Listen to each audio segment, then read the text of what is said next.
hello everyone. We are Vestumbra, and intros are onerous, so we're just gonna skip right into the recap. So, last session began with you guys finishing your first sleepy time within your new home granted because you guys are effective freelancers.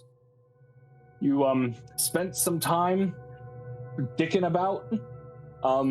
There was a huge conversation about footwear, and I still don't think Lyra's wearing any. We gotta. That's right. We gotta fix it. But you went to of note. You guys went to the Star Pearl, which is a magic item shop that has sprung up within the freelance quarter. The proprietor Sanshore is capitalizing on the influx of people in the area who need magic items for their job. So you went to Sergeant Caro, who was none too happy at your tardiness, who immediately sent you down to the Sawdust District, where there have been a series of nightly assaults over the past 2 weeks, where the victims are jumped, no one hears anybody coming, and they are beaten ruthlessly with some kind of big metal object, big tool or something. Then they are robbed, and nobody knows who's doing it. Along the way, by the way, a young, hardy dwarven fellow named Ignis joined your crew with his own companion, who is not quite alive, but is quite cute, some might say. And you began your investigation by talking to Giles at Vistage's Spongewood, the most recent victim of these assaults. Giles described to you his experience. He described that he believed the perpetrator was a co-worker of his, because only his co-workers really knew he was staying so late that night. And so it falls to reason, especially because it felt targeted, that it's one of his co-workers. He took you to the spot of the attack wherein a spider was spoken with, footprints were found. It seems as though the person who assaulted Giles is of relatively his same build, maybe a little bit bigger. There is also somebody who was snooping around before you guys, who the spider described as a woman who was wearing a mask of some monstrous creature. That is what the spider said. You guys came up with a decent amount of clues, but no real information, so you've decided to head out and interview not only all of the victims, which 4 of you are going to go to various victims' houses, but interview all of the co-workers of Giles at Vistage's Spongewood. That is where we left off. And I believe... Oh, nice dice. Now... we're beginning with a split party. If memory serves, it is Lysander and Ignis are heading to interview some of the people, the victims. It is Calx and Lyra heading to interview the other victims, and it is Skyler and Sable going to Vistage's Spongewood to interview and sketch all of the co-workers. Who would like to go first? I had no way to decide this. I will offer Jake and I last, unless Jake would like to go first. I thought we had I thought was it Sable and Skyler were going to go first, and that was the plan. We were discussing it last session. I thought, were we? I do remember. That sounds right. We do ladies first. Oh, ladies also, Corey, first. your mic seems to be emphasizing a lot of S's sounds. You said that last time. I did. Yes, we did. Here, let me try something. You sound like a sneaky little snake. Sneaky little snake. Sneaky little snake. I love our little I hate that video so much. It perturbs me. I feel the wrong in my spine. Does this change anything? It still sounds. Say a lot of S's. Say she sells seashores. Sally sells seashells by the seashore. Yeah, like Sable it's almost sells like it's like a, it's almost like it's a peaking. Good one. Like a peaking, but it's like your mic picks it up more, and has like a. What about what if I do amplification to this sound of it? Wait, I have an idea. What about this? Does this help? The entire session. I could mute myself the entire session. Sally sells seashells. Does this help? Still there. What if I drop this even more? It's a little better. What if I drop this even more? I'm gonna just kill it. Kill the high frequencies. Oh my god. That's better. Wait, that's better. Is that better? Is this better? No, a little bit, but it's still emphasized. It's something with your mic, but it's fine. I mean, we'll live. It's not bad. I would turn it. I'm just more curious what the problem is. I didn't mind it until something was said. And now it's I'm killing even more high frequencies. In my mind. No, I think you needed to go the other direction. I think you bypassed the S problem, and then you've gone to the problem where you sound completely muffled, like you're in a different room. Yeah, well, it wasn't helping, so I was killing more high frequencies. Nick, did you shave? Yeah, yes, I shaved for a job interview. He finally did. I'm going to grow it back out. There was something different about Nick. I know. I noticed immediately. I didn't want to be a jackass and be like, just lost a couple years there. You have that boyish tone today. Boyish tone. A tone. That's okay. If I ever shaved, you guys would see the worst baby face you've ever seen in your life. Do it. I have never, not again. I have horrible baby face. Yeah, I mean, I wanted to. Alright, I'm trying a compressor. I'm gonna try and turn on a compressor. Me. I don't know. Well, I've turned on a compressor. Hopefully that helps something. Alright. So we're gonna go with Skyler and Sable first. Could you do us a favor for the rest of the session though, and just never say the word S words ever again? Okay, so Skyler and Able. Skyler and Able. Alright, Skyler and Sable. Yes. You guys head back to Vistage's Spongewood with Giles. And Giles, after being healed by Ignis, is feeling better. So he's gonna head inside and be like, just kind of like nod to you guys in recognition and thanks. And we'll head inside and we'll get back to work. As you two walk in, Elegi, again, this dark-skinned woman who is the proprietor of this establishment, will approach you and, hello. Not all of you are back. How can I help you? I think we have a couple more questions for you and your employees, but before we kind of get to that, maybe we could take an image of you. An image? Sable? Huh? Oh, yes, it's just like a reference sketch. We're kind of gathering and collecting them for references for our team. Okay, I suppose there's nothing wrong with that. Will it take long, though? Oh no, I'm very fast. Okay. What would you like me to do? Honestly, just, have a seat and look straight at me, and I will capture all of your lovely features. And I'll pull out my ink and my pen and my parchment, and I will work on sketching her while if Skyler decides to ask any questions or anything. But Sable suddenly starts talking about herself in the third person. Sable it's really weird. Asking questions while sketching. It's her favorite thing. Elegi will sit down, and Skyler, she turns to you. Any questions you have, she will answer. Okay.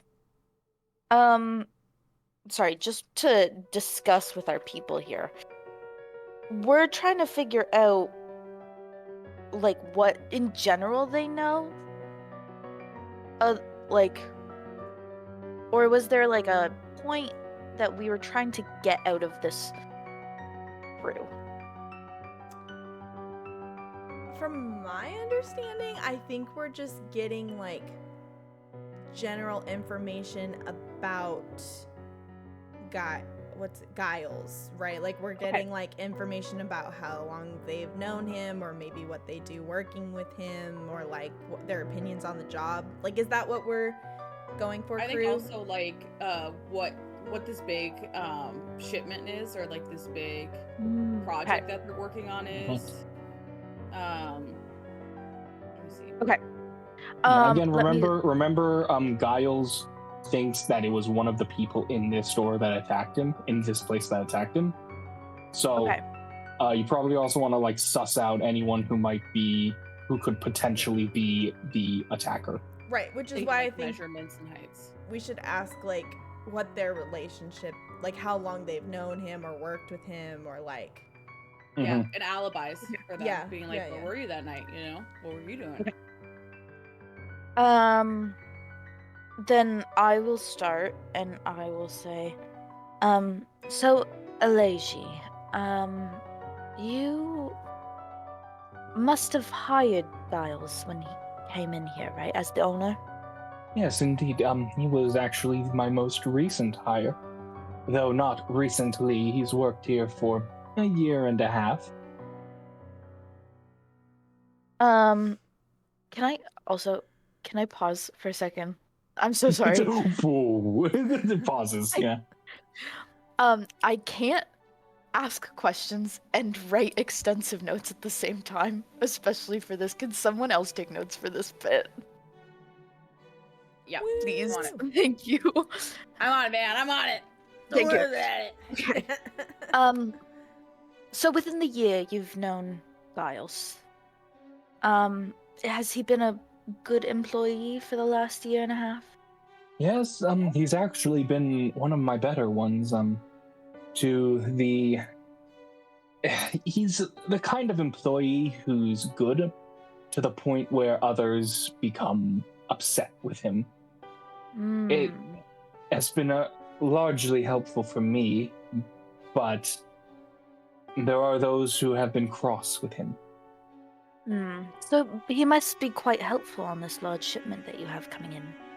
Well, there's not a particular large shipment. It's that we have, with the quota, we took on extra work because we were ahead of schedule for a good deal of time, thanks to Giles in particular, actually. So we took on extra, and we are feeling it now. Have people made note of your good progress outside of your? Indeed, we've increased our work and our contracts with some construction crews and guilds within the city because of our increased production recently. Anyone in particular who has sought out your business? Most recently would have to be the Cookwillow crew, a private contractor mostly for homes and for furnishings kind of thing. Okay. And on the night that the attack happened, were you around? I stayed latest that night. Besides Giles, I had to close up, finish a few pieces of admin work, and I saw Giles off. I left him alone in the shop. I trust him. It wouldn't be the first time I've left an employee alone in my shop. And I went home. So you don't normally stay late with your employees? I stayed a little bit later that night, but I do usually stay after the rest of my employees leave. Roughly what time do most employees leave? Normally they finish enough for their shift sometime between 6 p.m., 7 p.m. I don't exactly enforce too hard rules as long as you're meeting the quotas. And when your employees leave, do they leave all together, or do they live in separate directions? Do they ever... They usually go their own ways, although I have seen John Way and Lyndsie heading out together themselves recently.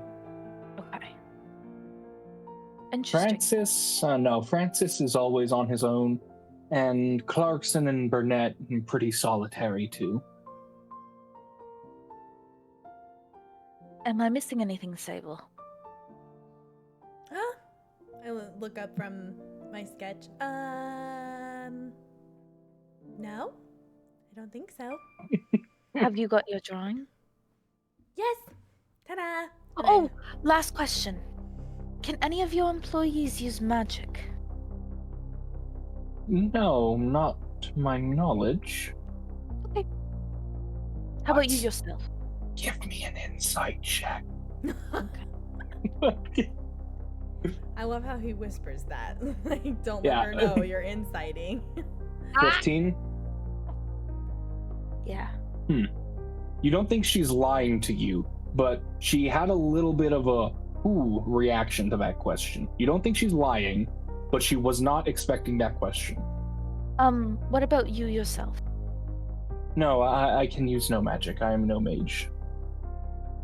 Can I insight check that? Yes, you can. There we go. This one's gonna be better. I'm manifesting. Nope. She appears truthful.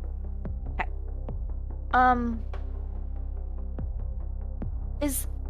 Is there anyone on the street who normally stays late? Like neighbors? Not any more than we do from time to time. It happens.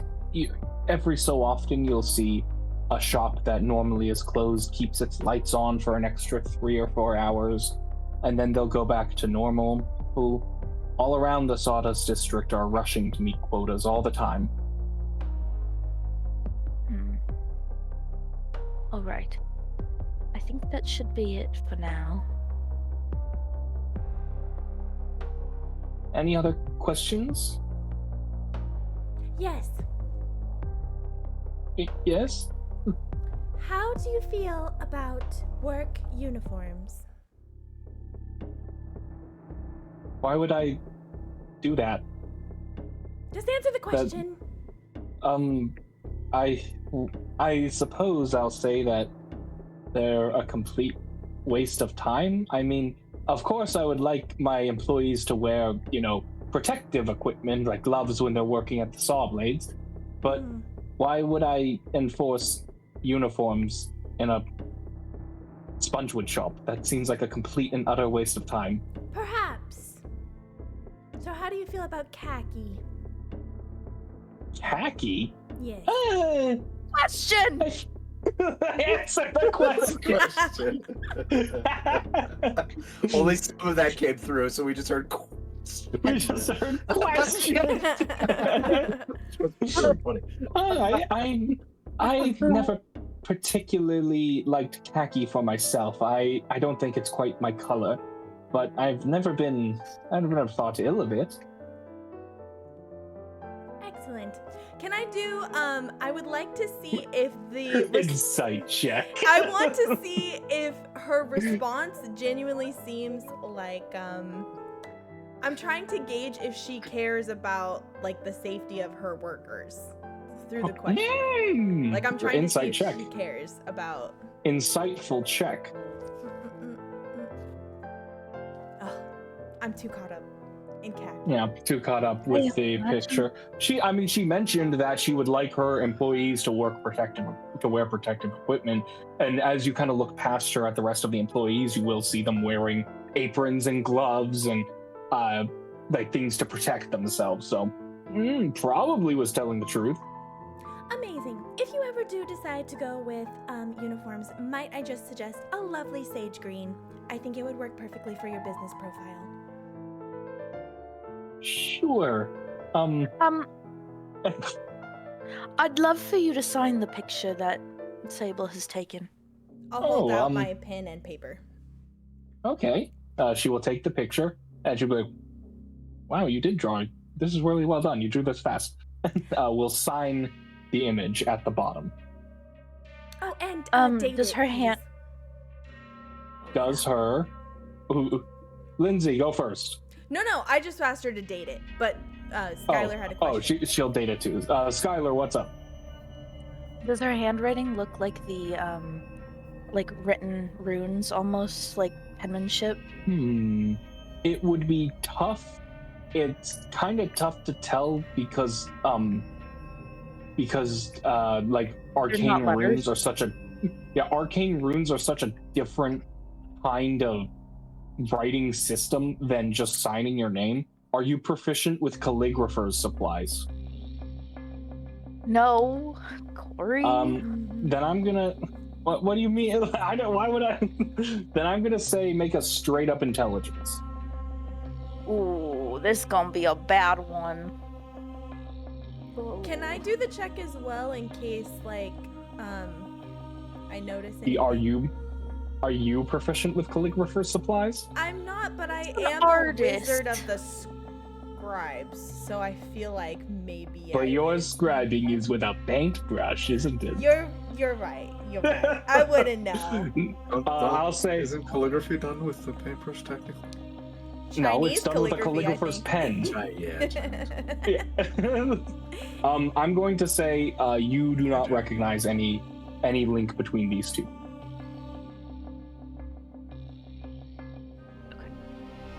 I'm gonna have all of them sign their names on each of their pictures.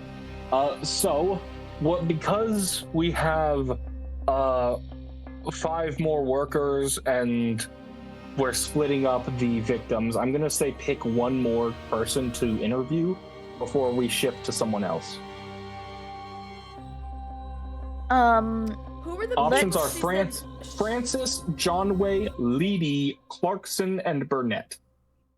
I think she said that Lyndsie, and who was the other person that tended Johnway. Johnway tend to hang out. But Francis is the big orc guy who would be... Francis was specifically mentioned by Giles. Giles is like the only person who could so thoroughly thrash me is probably Francis. Maybe we start there. Knowing what you know about the build of the person who did it, that might be pride talking more than anything else. Yeah. Because again, you have good info from footprints and from a spider that the person who attacked Giles was relatively the same size as him. And Francis is this like 7'9" hulking full-on orc.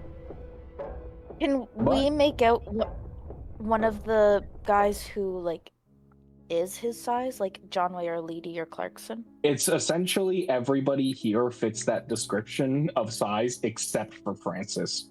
He's the only one who's like kind of an outlier in terms of size here. Everyone else is a brawny lumber worker, right? So maybe we just save him for last then. Yeah, we'll do Lyndsie. Okay, so you will ask for Lyndsie, and Allison will pull Lyndsie to the side. Lyndsie is this actually elven woman. She is a wood elf, and she has like this kind of short black hair that's kind of like pulled back, and I think it's called, I forgot, it's like a crow tail or something, like this really tight knot. She is well built. You can see her big ears. One of them is actually kind of scarred, almost as though it got ripped off at one point, or almost ripped off. She is wearing, like, of all the people here, she's wearing kind of the most PPE, like the most protective equipment. She's got apron, a jacket. She's got like eye protection and a mask. But she will pull and she will sit down in the same seat that Allison just stood up from. And she will be like, what? Yeah, you're done freelancers, right? Well, let's get this over quick. I got work to get to. I don't think Allison would mind if you spoke to us for as long as it takes. Yeah, I gotta get my work done. That's what I do. I've never been late, never will. No, but I've heard you are a bit ahead of schedule, no? Me? I'm doing well. Some of us aren't so much. So, it shouldn't disrupt your speaking with us. You're doing well. Of course, but I play it safe. I take pride in my work. We just have a couple of questions for you. It shouldn't take that long. I'll ask. There is. Ask away. There is some kind of bastard out there. I'll do what I can to help you. But I gotta prioritize my work.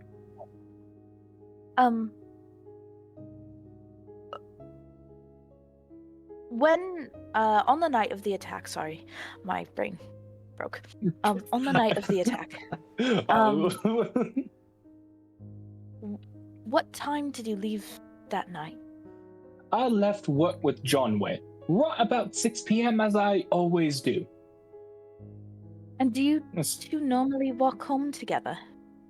We've been doing it more often than not recently. Found we have a lot in common. About halfway through the walk, we split, went our separate ways. I to my home, him to his. Was there anything peculiar the night of the attack? Nothing that I saw in my walk, but, I mean, some people are falling further and further behind in their schedule. Like who? Like Giles. He kind of looks over at him. Okay. That's interesting. Is he not picking up his slack? Not only is he falling behind the rest of us, but he's the one that made this extra work for us. You know, it's an unspoken code amongst us contractors and people that gotta work to the quota. You do what you're asked for on time. Because if you do more, you make more work for yourself and everyone else with no extra pay. Giles comes in, and despite Ma telling him to slow down because he's just gonna make things harder, decides to push ahead, put things out, and now look where we are. It's him who can't keep up, and it's him who made this extra work. Look, and you don't get any extra pay for the increased production? We get paid by the contract, sure, so we do get some extra, but it's not enough to justify having to stay after hours nearly every day like Giles has to. Well, it seems like you're leaving on time every day. I am, because I'm a good worker. I know what needs to get done. I know how to get it done. I've been in this business for a long time. Have you been here the longest? At this shop? No. Francis was here before me. And do other people in the shop feel the same way that you do, that Giles has made it much harder? None quite so strongly or vocally as me, but they all know it too. They know who's behind the reason why we gotta put out more than usual. Oh, I'm sorry. Can you just lower your head just a little bit for me? Oh, sure thing. Oh. And she does. Continue.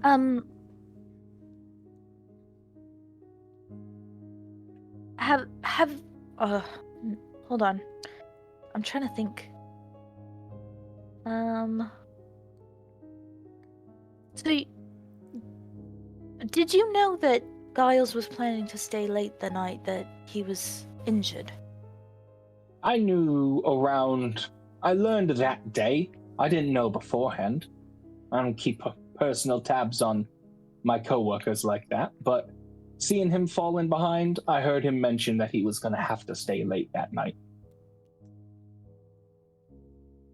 When you do fall behind the way that Giles did, what's the normal consequence? Oh, if you don't meet the quota on time, you don't get paid. You don't get paid because Allison don't get paid when you don't meet the quota. So all of you were not going to get paid because Giles was behind? More than likely. Now, Alasia's fair. She probably would have thrown some comp to the people who did meet the quota. But out there, they didn't meet it. Allation didn't meet it on time to the contractor, so the contractor's not going to pay. Now, you must have heard that there have been other attacks like this. Like the one on Giles? Yeah, some sick bastard going around. Can't wrap my head around why someone would want to do that.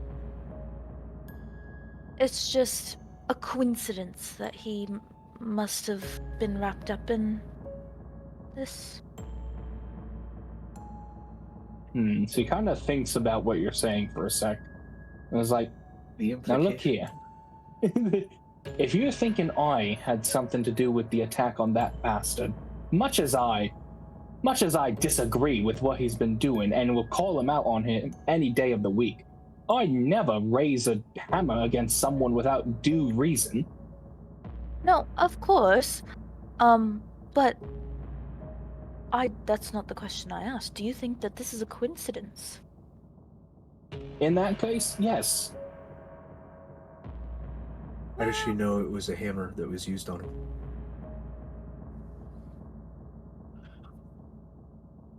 She specifically said hammer. She did say hammer. To be fair, you don't know. Blunt weapon to be fair, you don't know if it was a hammer, but that's true. But we know it was a blunt weapon, right? You know it was a blunt weapon, but everyone kind of does. Okay. Right? Like the story goes around that there people are being attacked by someone with a blunt weapon. It sounds like a DM slip up, not an intentional DM slip up. Yeah, no, I was wondering if it was an intention. She does say hammer. That is, it's like there could be. I want to make sure you know though, there could be something there, or it could just be what the word she's using to describe big blunt tool. Maybe point it out to see how she responds, Allison. Yeah. Okay. It's interesting that you mentioned the weapon used being a hammer. A hammer? Oh, yeah. It could be anything, really.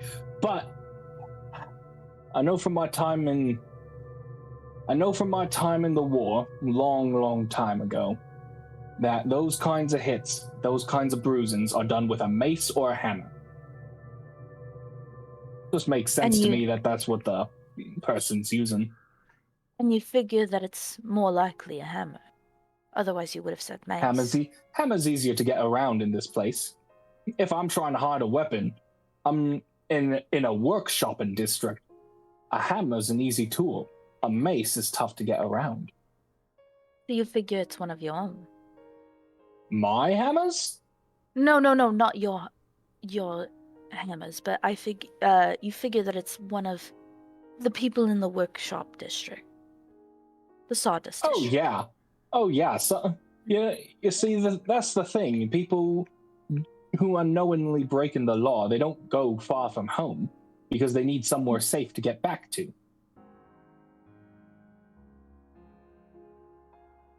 Do you use magic by any chance? Magic? Never got the talent for it. Give it a shot.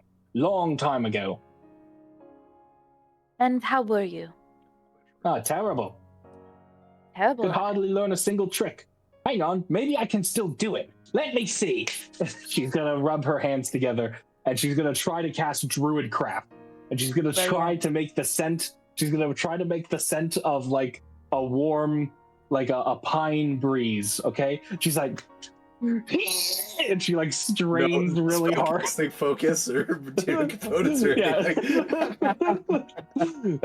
She's like, and she strains really hard, and then Skyler, you will feel like a little of wind. You have no idea. Did she cast Gust? Roll Arcana.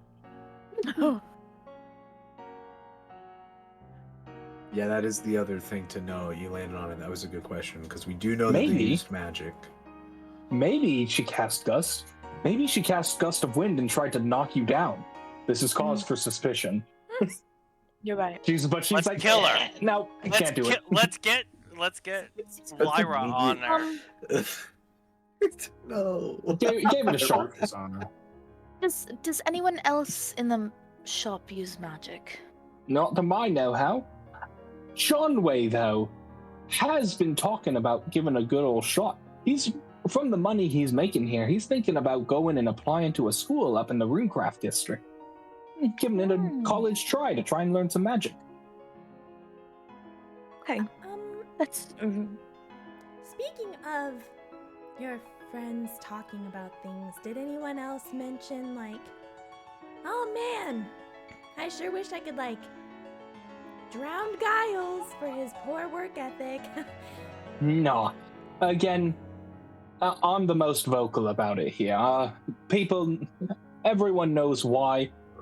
Maybe not Francis. Francis, bless his soul, isn't quite the quickest. Maybe he doesn't really know or care, but everyone knows why. I'm the only one who really says anything about it, though. Nobody agrees with you? They're like, oh no, they fine. agree with me. They agree with me, but they agree behind Giles' back. Whereas I say it to his face. Oh, gotcha. Lovely.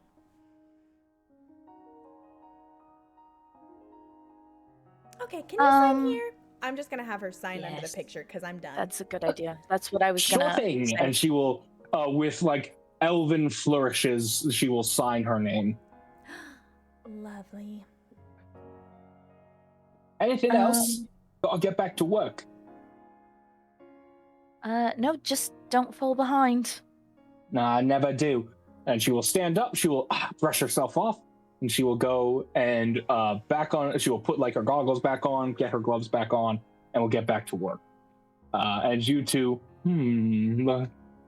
some information may be garnered. Before you choose next, you got 4 more targets left to interview there. We're gonna cut. We're gonna montage to who wants to go next, Calx and Lyra, or Ignis and Lysander, who actually you guys volunteered to go last.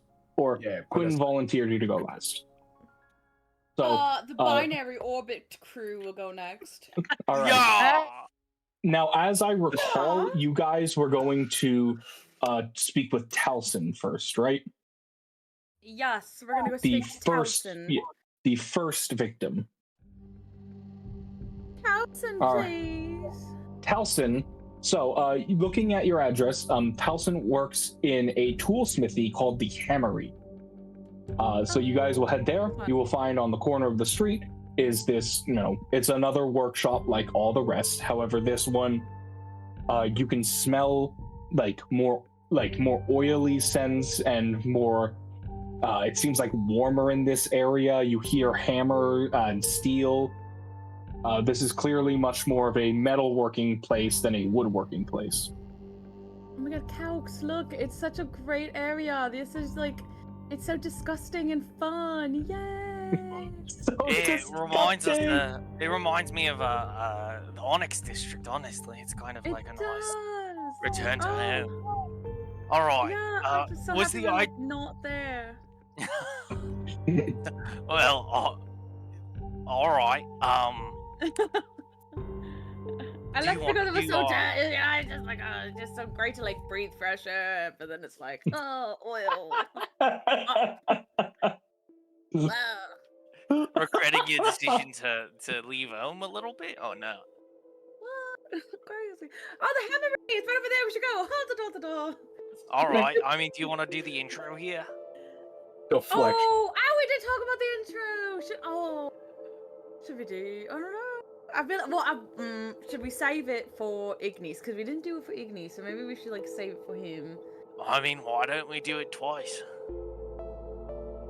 God, you're so clever. We could introduce ourselves 2 times, Lyra. If you are going to do it, I would like to ask Jake to take off his headphones while you do it. So we get a live reaction. So that we can get a live reaction from Ignis. Not yet. You don't have to do it yet. Okay. You don't have to do it yet. Right. Only if they commit. Only if they commit. I feel like, brother, we should maybe save it for special occasions. We don't want to wear it out too soon. This is a special occasion, though. We're doing a solo job together. We're working as intended. Us You're two, so right. the duo that never dies. I'm not gonna lie, I got a little nervous, but you know what? You're so right. We should just do it. I'm so excited now. Okay, let's go. Yeah, and you can use it as practice for when Ignis we bestow our majesty upon Ignis. You're right. Okay, we got to stretch time. All right. It's up to you. It's up to you, Jake. It's up to you. You don't actually have to take your headphones off. But if you want to have a genuine live reaction. Oh, the immediate throw they're down off. of the head. For sure. You do. Okay. Yeah. You have to turn off your camera. Like, don't. No, his headphones are off. His headphones are off. So, you guys busted into the hammery. Hand actions. Yes. You're the one that does hand actions, Karleigh. Okay, yeah, I'll keep my hands under my ass. Okay. Okay. There you go. Okay. You guys busted into the hammery. Hello, everyone. Prepare to witness. We're starting it right now. All right. I thought we'd be like, you want to do the intro? Hold on. Do you want to restart? Sorry, yeah, I was ready. Hold on. You turn around and walk out the door, and then you open the door again. Yeah, I open the door, I kick it open, which my kick is very weak, so she's like actually opening the door. She's like, I open it first just a little bit, and then I kick it in. And I go, prepare to witness!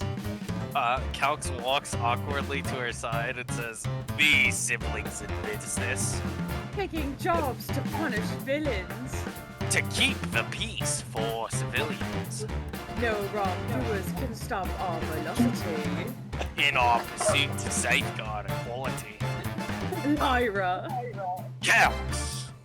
Binary orbit, here to make evil rattle. Surrender now or prepare for battle." And then we're like panting after it. Yeah, and then of course you have to elbow Calx in the back, and he moves his hand into the proper form. And you look into the room. You look into the room for the first time, and you see one guy, like maybe 20-ish years old. He's got like dirty blonde hair. He's wearing very simple clothing. Yeah, he's wearing like very simple clothing. Just sitting at like this kind of desk area. He looks like he had maybe a pamphlet or a newspaper in his hands, and he's just staring at you guys. The only person there. There's one person there.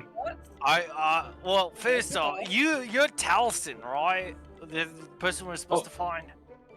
I am Talson. Oh, thank God. Could you imagine we didn't do it in front of Talson? How awkward would that Oh my God, we'd have to do it twice. That'd be crazy. Can you imagine? Can I help you? Oh, yeah. What? You absolutely can, Talson. Wait, Lyra, how can he help us? I forget. Shit. Oh yeah, I remember now. And I go up and I slam my elbow down and I go, Talson. Yeah, but except you're not very, so it's more like, not strong enough. Ow. I have very limp muscles.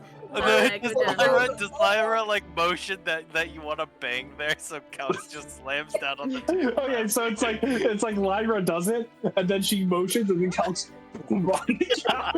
Thank you, Calx. We are freelancers here to help save the day. Is that what it is? Okay. Is this about the time I got assaulted? Oh yeah, this when one you got your ass handed to you. We're here to solve that for you. Okay. So, we need all the details. We need who did it, where did it happen, what do you remember, was there magic involved, what instrument was used, when did you leave, where did you come from, anyone hate you, all the things. Oh. Yeah, and if you don't answer one of those, we'll hurt you, I guess. Is that right? No. We'll do the sorry. intro again. We'll do the intro. Okay. Is that like a punishment, Lyra? He didn't seem to like it, so I think so. I'll be honest, it wasn't that bad. It's just that the big one needs to kind of enunciate his lines more. Oh my God, I think so too, and I'm so happy you said something. What? I can't keep saying it, Calx. You don't take direction. I've never been so hurt in my life. I'm sorry. Regardless, I suppose I'll go through my story now. You missed it. It was on a weekend. I spent. How many weeks ago? I was just over 2. Thank you. Just over 2. And what part of the weekend? Was it the Sunday? Was it the Saturday? It was the medieval term for Saturday of that week. I know that term. I know that term. Yes. You know what? Fuck it. When they use the Gregorian calendar, it was Saturday. Who cares? The day of Saturn. The day of Saturn. We know the day of Saturn. And yes. I was out late, having some parties and going getting some drinks with some of my buddies, and walking home, drunk as could be, and Pause. Where were you walking home, from? What part of the Sawdust District? I was heading out from it's a tavern nearby called the Curfing Mug. The Curfing Mug. Let me write that. Curfing Mug. Nuts, Corey. It's nearest tavern nearby. Look, me and the lads, we like to spend the weekends there. Anyway, my path home actually goes from there and crosses in front of this shop. But it was toward the beginning of when I left that place that I was walking down the street, just, trying to get home, stumbling, and suddenly someone jumped out from one of the alleys, grabbed me, dragged me into it, and then beat me within an inch of my life with some big tool or hammer or something. Big and metal it was. And I, when I woke up, all the rest of the drinking money I had was gone, and I was beat so bad I could hardly stand. Can you guess the approximate size of the assailant?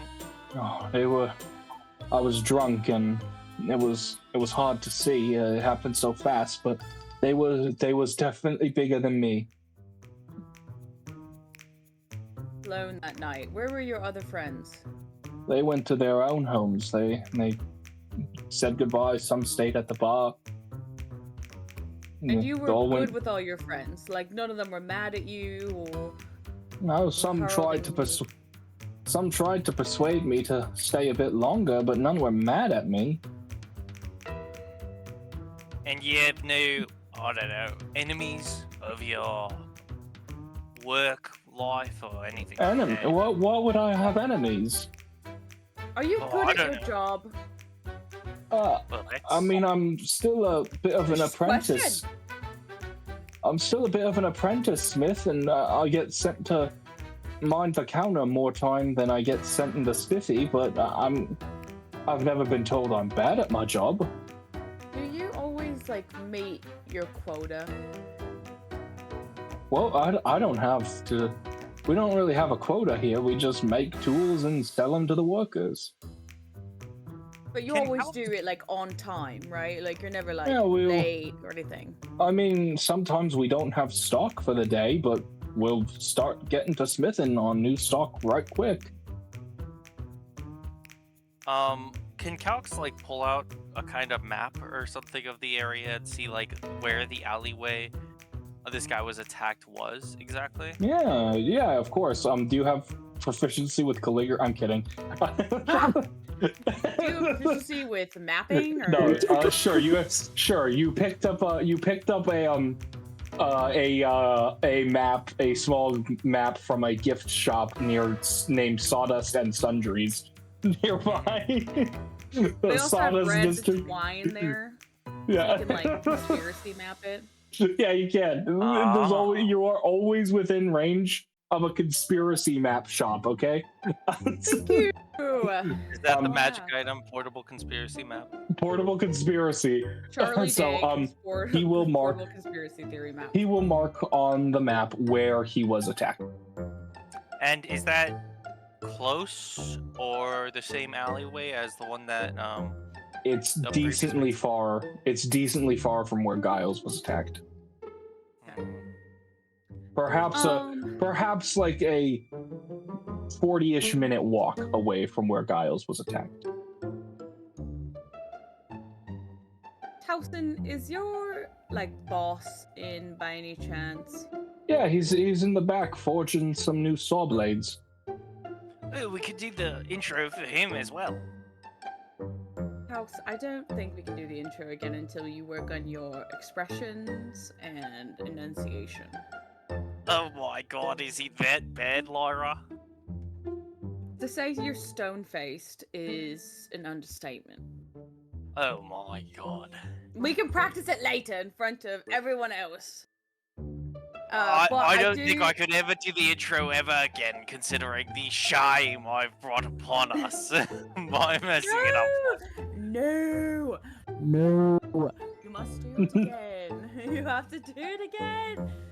We have to, I want to go talk to your boss, Towson, to see if, it's like, you're...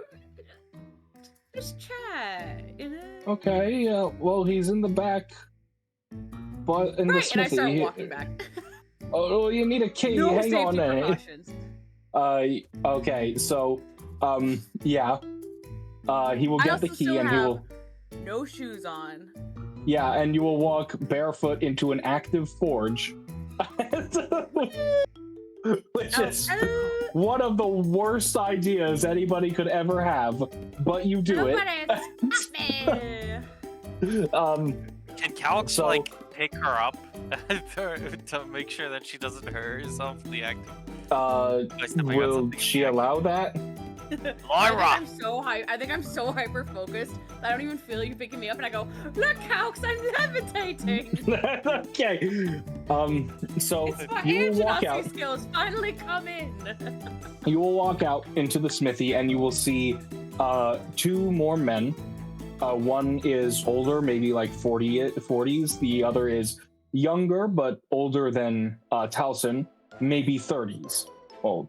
And the older guy will kind of look at you, see that Towson has walked you out here, and kind of like frown, and he will turn and he'll say, "Get those, work on those first. Make sure you deal with the scale properly." He will step forward. Can I help you? Oh, Ignis, I'm sorry you're blinded. I saw it on the Roll20, sorry. Right, yeah, I hold up my freelancer badge and I go, "We're freelancers! We're freelancers! We are here on business!" Okay, what can I do for you? I'm being held barefoot by my brother. What can I do for you? We need a performance review of Towson. A performance review of Well, you Allison? know that Towson got assaulted the other week. Okay, 2 weeks sure. ago, to be fortnight, some would say. Sure, Well, we need to know, are you the boss? Who's the boss? Which one? I own this smithy. I need to know if you think any of your underlings would try to attack Towson or think poorly of Towson or anything like that. He will turn to his one other underling. Okay. And he'll... Do you think poorly of Towson? The guy will shake his head and like, "No, I'll recommend Towson for this job." And the older guy who owns the smith, you haven't asked his name yet, will say, "No, it wasn't me, and it wasn't my other aide. No, it was. Why would we attack our worker? He does a good job. Shows up on time every day." Have any of your hammers gone missing? Hammers? We don't have many hammers here, but Or forge? actually, now that you mention it, we did we usually keep one, maybe two sledgehammers in stock. They both did sell quite quickly, and we did have to reforge them, which usually it goes a long while before we sell sledgehammers. Who did you sell them to? Oh, some bloke. You don't keep records? Nah, why would I? Coin's record enough. What does this bloke look like? He was tall, yay high. He gestures to about the size of the build of everyone in that area in Vestige Spongewood. Broad-shouldered, brown hair. He had a bit of scruff on his chin.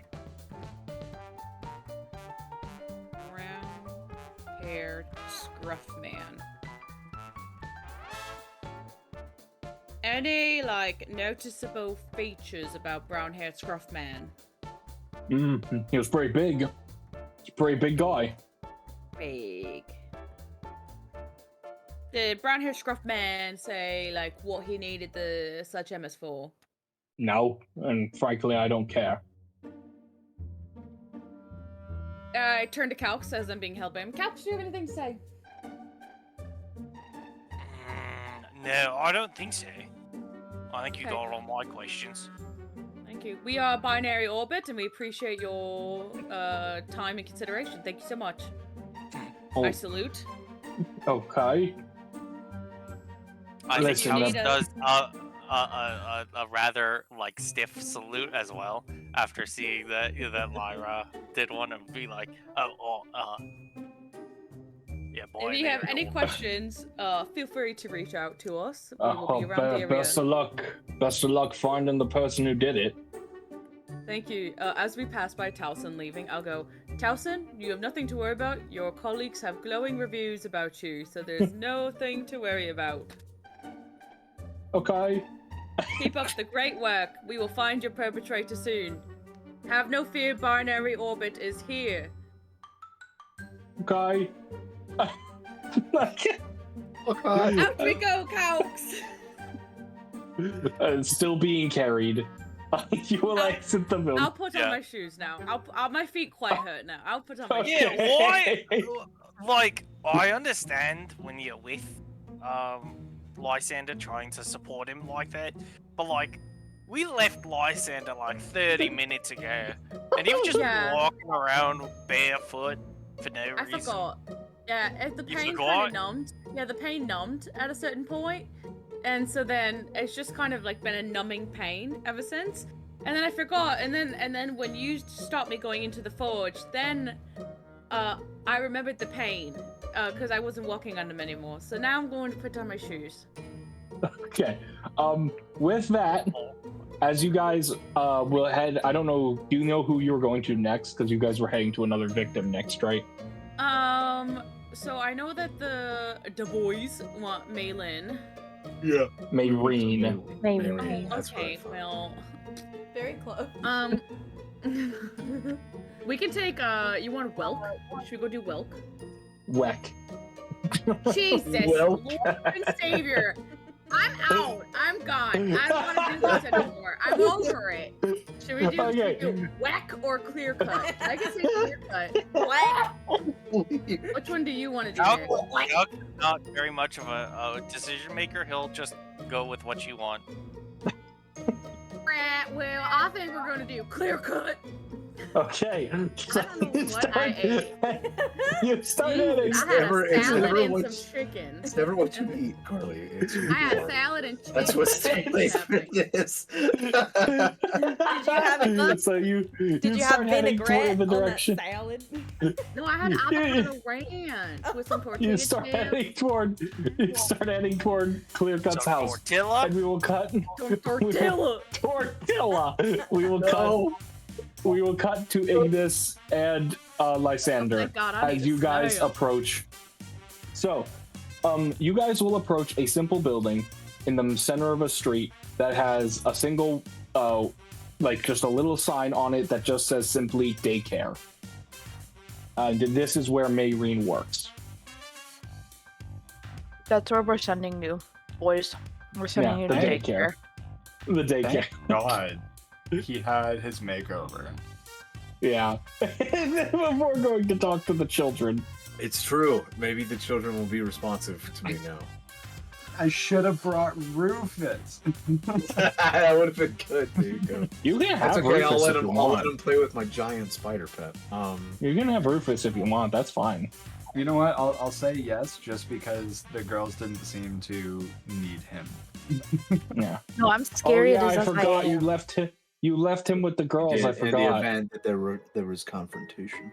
But yeah, Rufus got bored, and so he headed over to you. That's fine. Okay.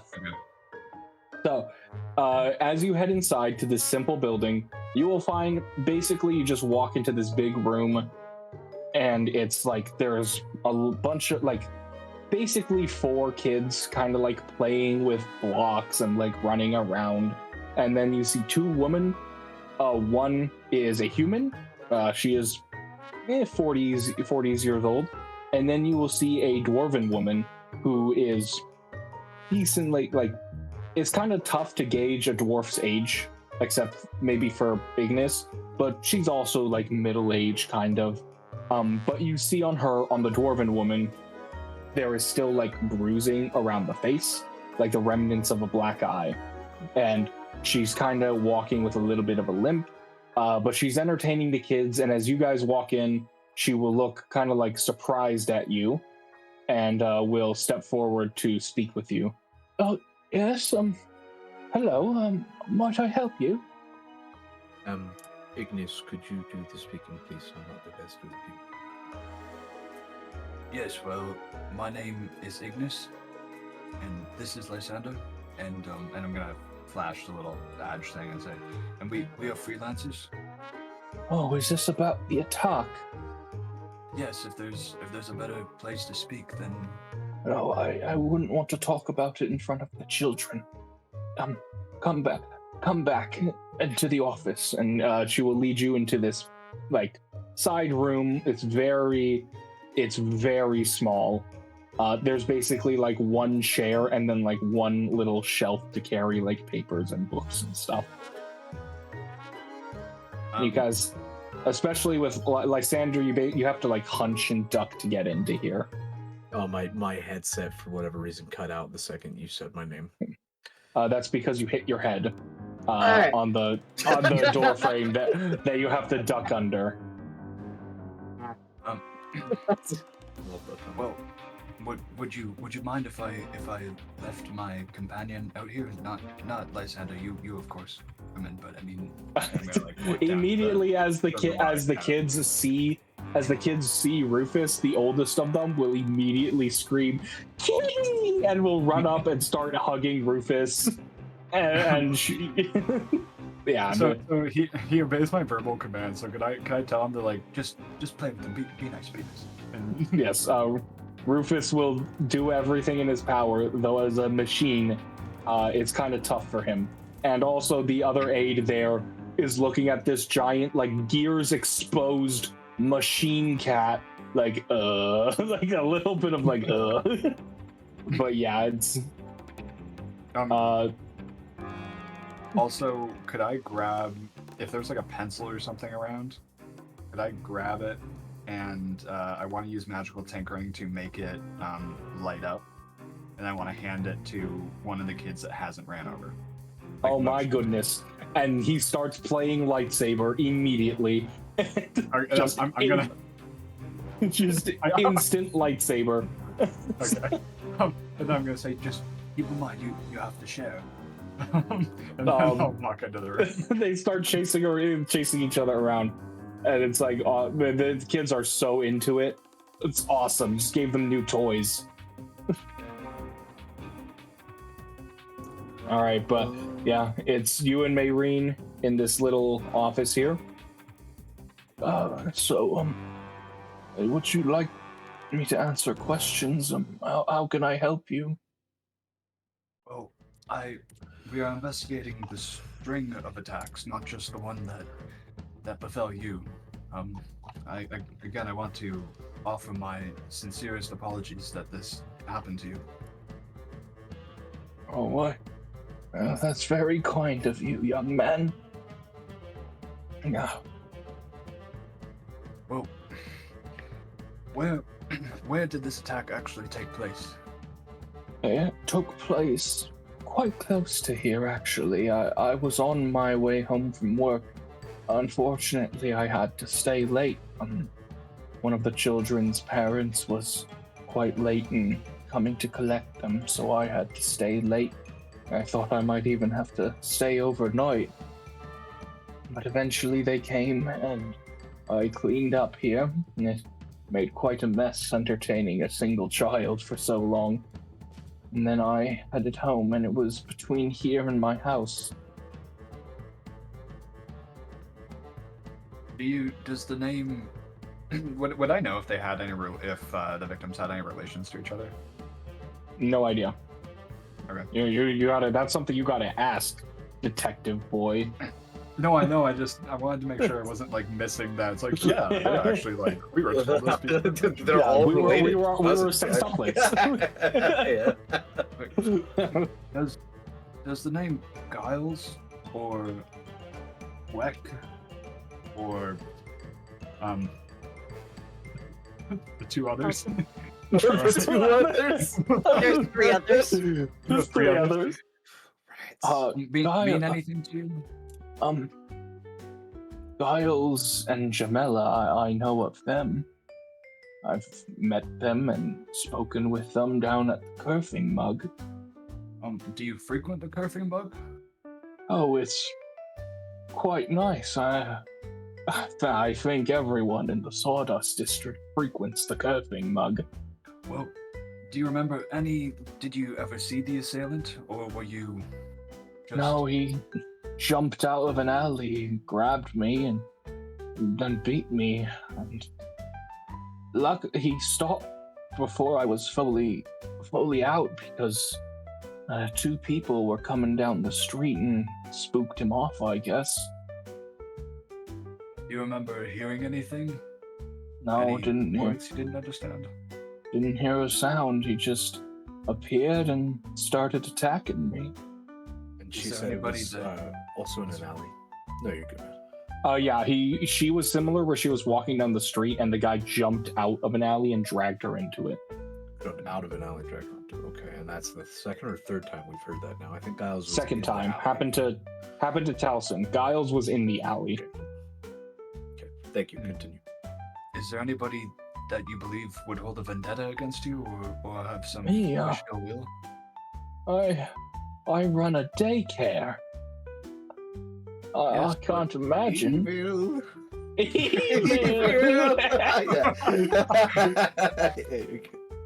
No, it's just we're trying to put the pieces together. So I'm sorry. I didn't want to insinuate anything. I understand.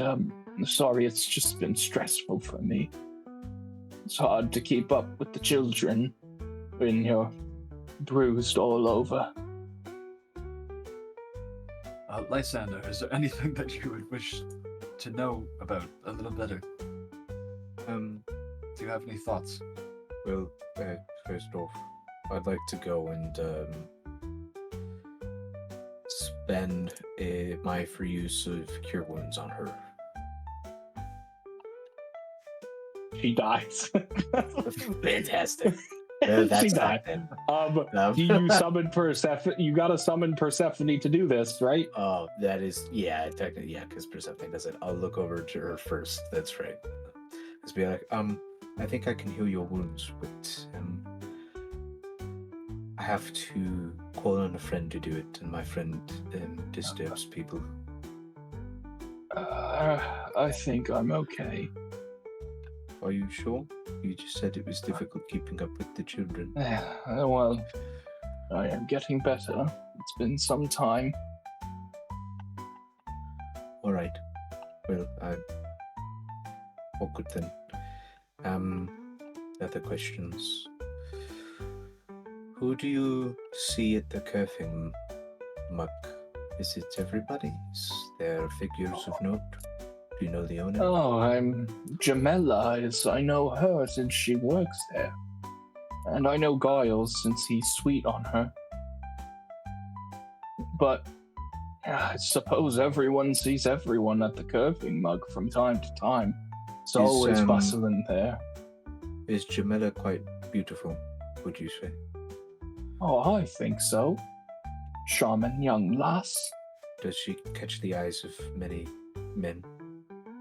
Well, perhaps, as an alehouse maid, she's doomed to, some might say, but she's only ever had feelings for Giles, as far as I can recall. So they are sweet on each other? They've been seeing each other for some time. And don't think they've quite made it official, though. So, are there other people aware of this? I would assume so. If an old woman like me She's not that old, by the way. An old woman like me could know. You're not that old. Oh, well, sweet young man. Oh. I didn't intend to be sweet, but I'm glad it was received that way. Oh. Because you're kind of like, oh. All right.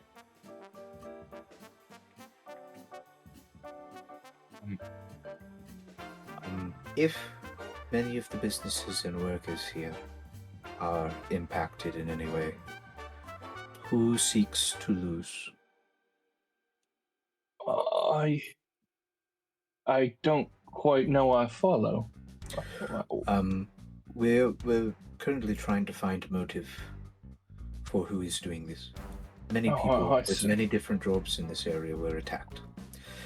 If people are being attacked like a daycare and a lumber mill, perhaps somebody is just wanting to hurt the people here, or maybe just impact their businesses. I see. Well, I mean, if the entire Sawdust District suffered, the whole city would. As a lot of wood gets processed down here that's used in construction all across Throtwin. All right.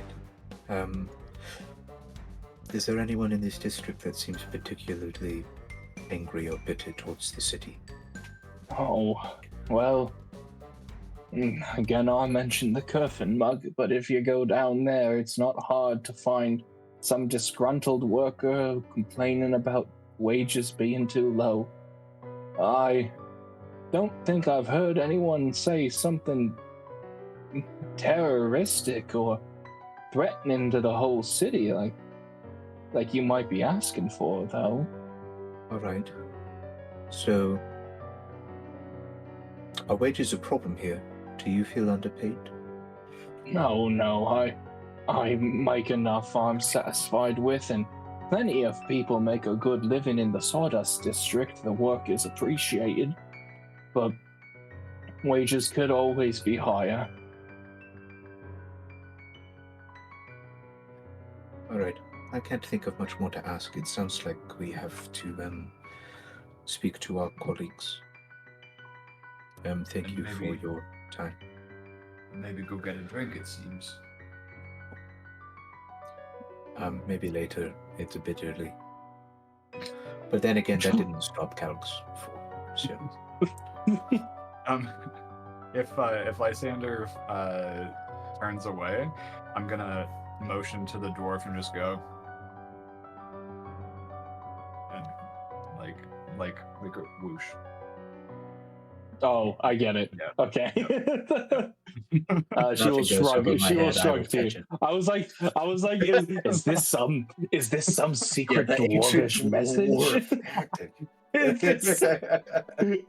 Just like, she will shrug and smile at you.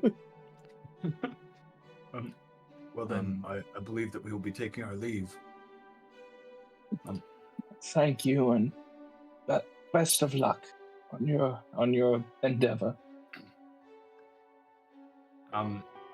As we pass through the room with the kids, I'm gonna kneel down, and I want to say, I'm sorry, but I have to be taking Rufus with me. Are there any toys around that look to be in ill repair? Sure. There is a little toy horsey. It's yay big. It's made of wood.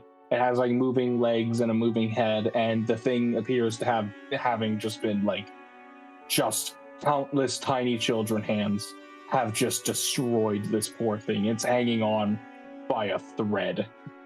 Can I take a moment to use mending on it if there's anything that be meant? No, you may not. No. So yeah, of course you can take a moment and with your magically imbued tools fix it up a little bit. And then additionally, I want to, because I'm taking Rufus away, I would like to make a neigh whenever it's moved. Okay, and this is all part of your artificer's like tinkering thing, right? Yeah, this is magical tinkering, and then I want to hand it to a different. You did not. You cursed these women to have to deal with the constant naying of a toy.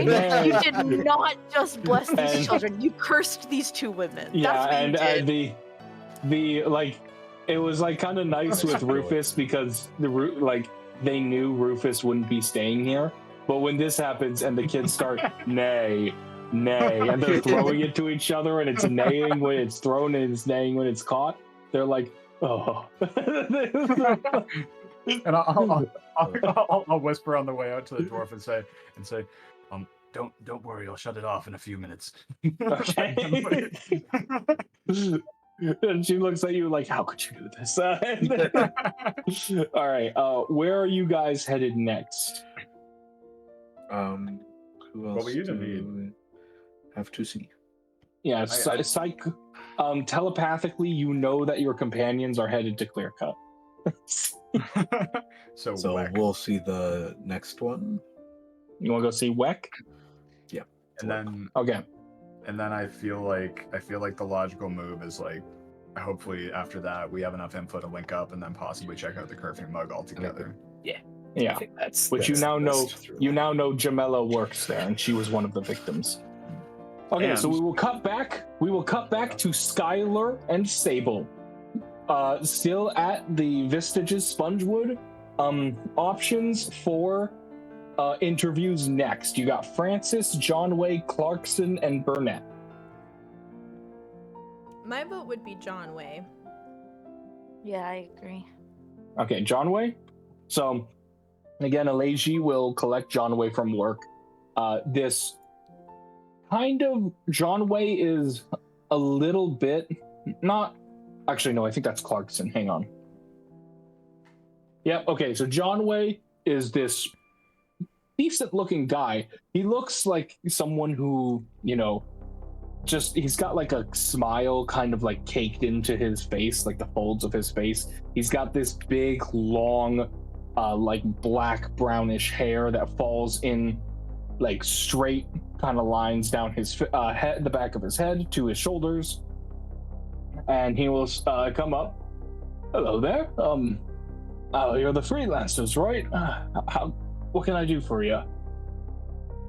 Just have a seat there. We have some questions for you, and Sable's all right. Take your image. You will sit down. Yes, you can just you can look at me, but feel free to answer questions freely. You don't have to. I suppose I must if the law is coming to ask me. So we're obviously trying to figure out with the attack. And we wanted to gather some information about the people that Giles is working with. Stands to reason. So, has there ever been any altercation between Giles and anyone he works with? Oh, he and Lyndsie are always going at it. Always shouting at each other. Lyndie's upset because he does too much work. Giles says it's, dishonest not to do the work even if it causes trouble. Has she ever been this upset with another coworker? Lyndsie can get animated. There's been times Clarkson's messed some things up and, Lyndsie let him have an earful. But I would say Giles is the one she's been the most consistently upset with. And, has Giles ever screwed up a job so severely that it would affect everybody? Oh, we've all done that. When none of us have in recent times screwed up a job so bad that we didn't get paid. That hasn't happened in a long time. But there have been times where someone will screw something up and we'll all have to go all hands on deck to get things put right. And then when they do, we can get back to what we were doing ourselves. Giles has done it, I've done it, Lyndie's done it, all of us have done it at some point.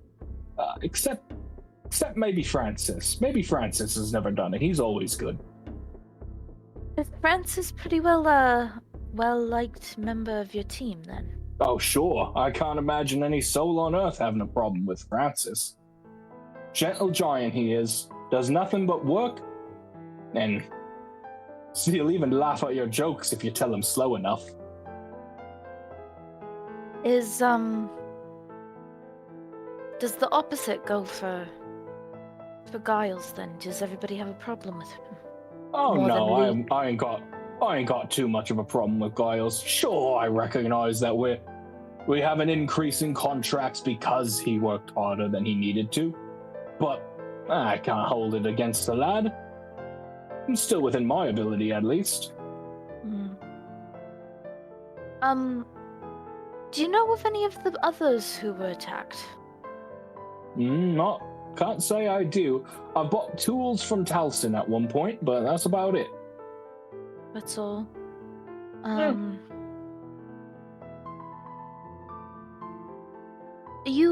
Where were you the night that things had gone down? Oh, sure. Giles? Oh, left with Lyndsie. We walked back to our homes together. At some point, she went her ways, I went mine. What time did you two go home? Would have been around 6 p.m. that we left this place. And do you walk past the alley? By that, I assume you mean the one where Giles was attacked, because there are plenty of alleys. Yeah. Nope, we don't go that way. We go the opposite way. Anything peculiar around the shop that happened that night? Peculiar around the shop. I suppose it's not around that night, but there are a couple peculiarities going on.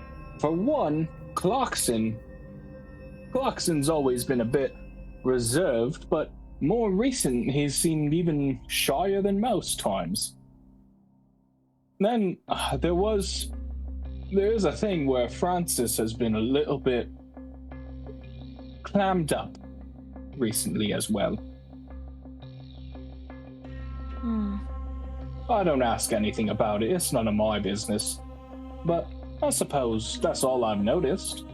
Who's clammed up? Francis.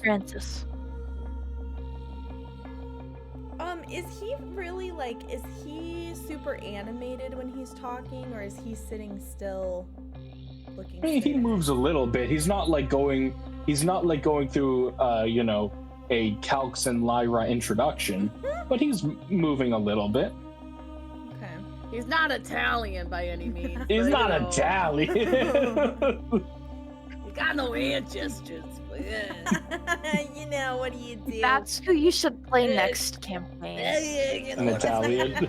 Oh my god. An Italian. Oh, yeah. See. I think that's the questions I have. Do you have any more, Sable?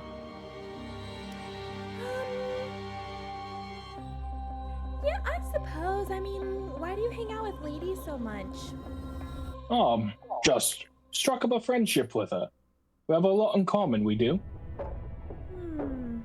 What level of friendship would you say you are? No. Somewhere between drinking buddies and best friends. Oh, I see. And would you perhaps hide a body for Lyndsie if she were to ask you to? What?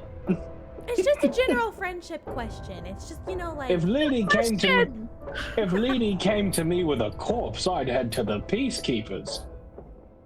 No further questions. Thank you. Please sign here. Okay. Did Lyndsie do something? Oh no, it's just general questioning, Okay, I'll trust ya. He'll sign his name. Anything else? Who was it that was trying to use magic? Lyndsie. No, she said somebody else. Conway, wasn't Oh, Johnway. This guy, yeah. Oh, Johnway. oh, okay. That's what. Okay, I thought it was somebody else. Okay, that's my other question. Then, do you use magic of any sort? Oh, no, Lady might have told you though. I'm thinking. You see, my mother always said I might have a talent. So when I finish up here and I get all my proceedings, I'm thinking about enrolling at a school in the Runecraft District. Once I make enough money to support it, of course. That's very exciting. Yes, indeed. I hope. I have no clue if I'm talented or not. Might be a complete waste of time, but nothing ventured, nothing gained. Do you want to show me? Have you attempted it before? An example? If you've I've not done any magic in my whole life. Oh, but I figure I stand to maybe learn. Like, have you drawn any runes before?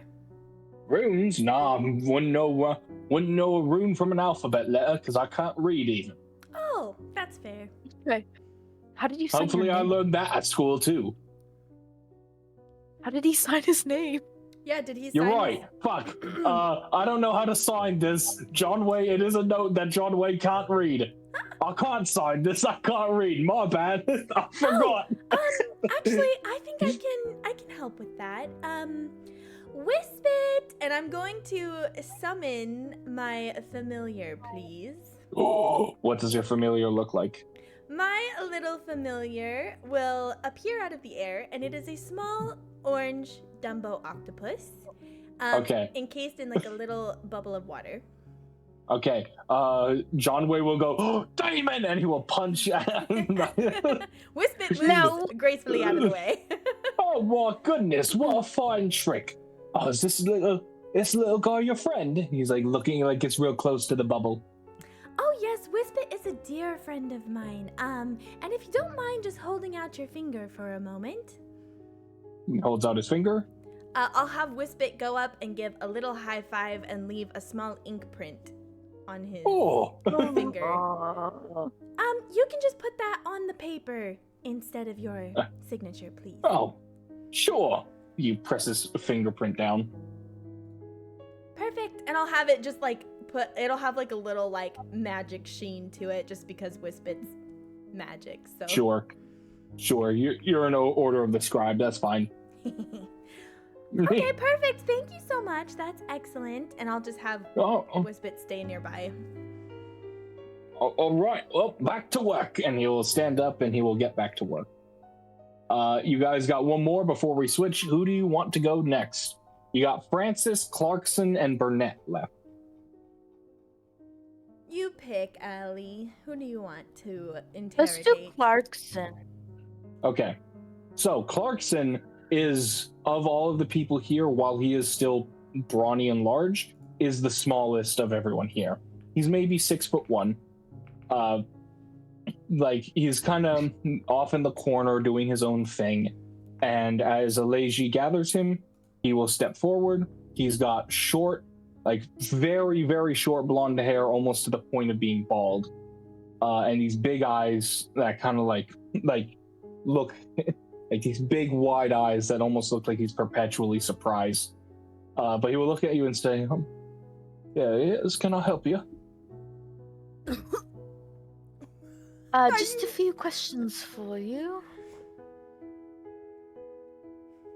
You okay, right. Are you okay, Karleigh? Yeah, sorry, I choked on the cuteness. I'm so Oh sorry. no! Oh. I'm sorry, I literally choked on my own I thought spit. you choked on water or something. My goodness. No, I choked on how cute it was. I'm so sorry. Oh, well, what can I do? Just have a seat there.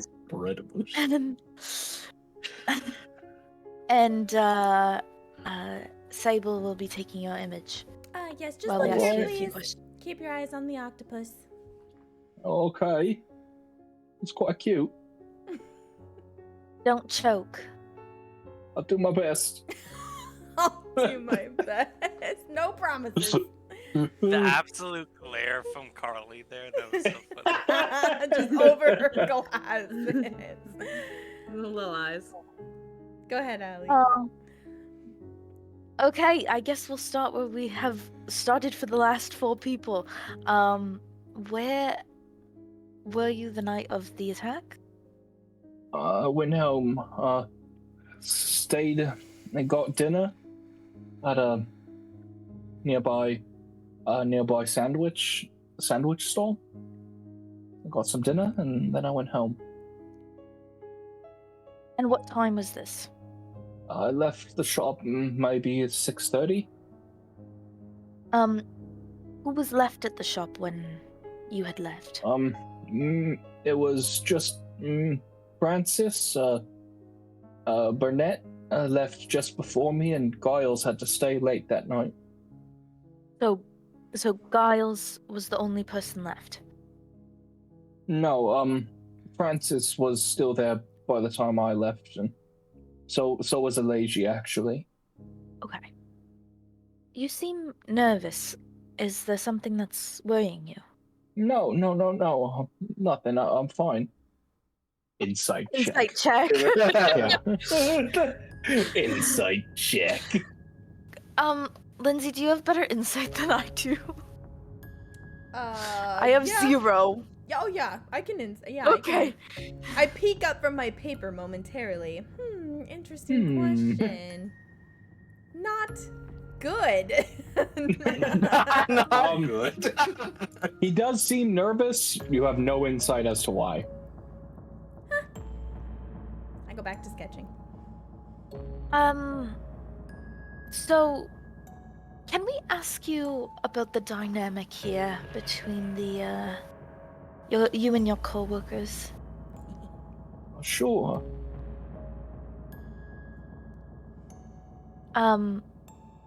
It seems like there's been an uptick in work as Giles has taken on a bit more than he can chew.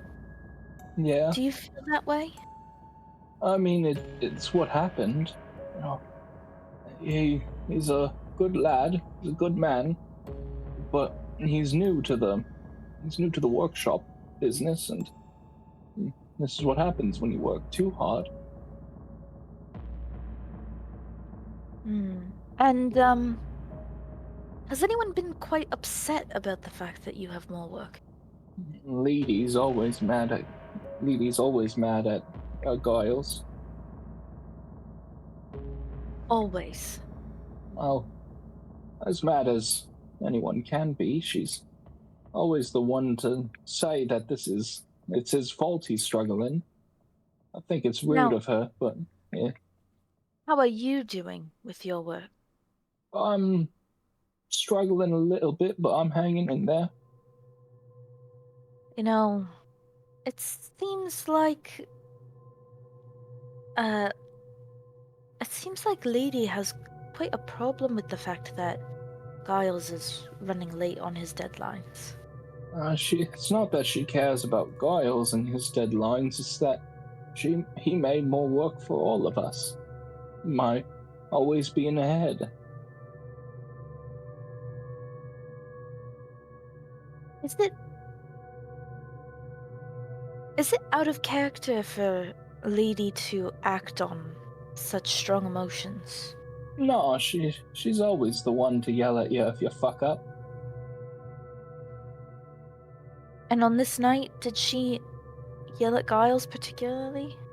I don't think so. No, I'm sure that night they had almost no interaction. Was there anything peculiar about that night? Or the days leading up to it? I'm worried for Francis a little bit. He's keeping to himself more than usual. We've heard something similar about you. No, I'm sure you misheard. Roll an insight check. Okay, do you want me to do it? Or You try this time. My rolls have been real bad. Oh. Worse. No, he's probably telling the truth. You probably misheard. I wish I was there. I'm so sorry. Can I use my inspiration? Why would I stop you from using your inspiration? Yeah, fuck it. We have no Let's go. information. Let's go. Okay. Better. As he says, no, I'm sure you misheard. He looks away from you. But he doesn't look toward the ground or anything. He looks to the side a little bit. And you follow his gaze, and he looks toward Burnett, actually. Oh, okay. All right. We haven't talked to Burnett. What is yet, Burnett doing? No. What is she? Is she just? Burnett is currently sawing planks down to size. Like she's got basically this giant, thing that she's got to saw down to size and then saw in half into 2x4 planks. Well, if you're struggling, it seems like the people that are struggling end up hurt in the alley. Do you worry for yourself? No, well, maybe a little, no one knows who's doing it, and if Giles can be someone, it could be me next, but I've never hurt anybody, I've never done wrong by anybody, that I know. Do you know any of the other victims? Can't say I do. Have you ever used magic? No, I can't use magic. Not at all. Never even tried it. I wish I could. Why are you smiling? Yeah, I feel as though I want to insight it. Roll insight. I'll insight it too. Okay. Sure, go ahead. This ice cream I'm eating is telling me that you're full of bullshit. I could just be a paranoid schizophrenic that's hearing words from as he says, as he says, I wish I could. Again, he looks toward Burnett. He's strong arming him. She's got his kids locked up somewhere, dude. Yeah. At some point. Maybe. Now, I think it might be something bad. Skyler, I feel like she question. definitely went up to him and said, "Don't tell him shit."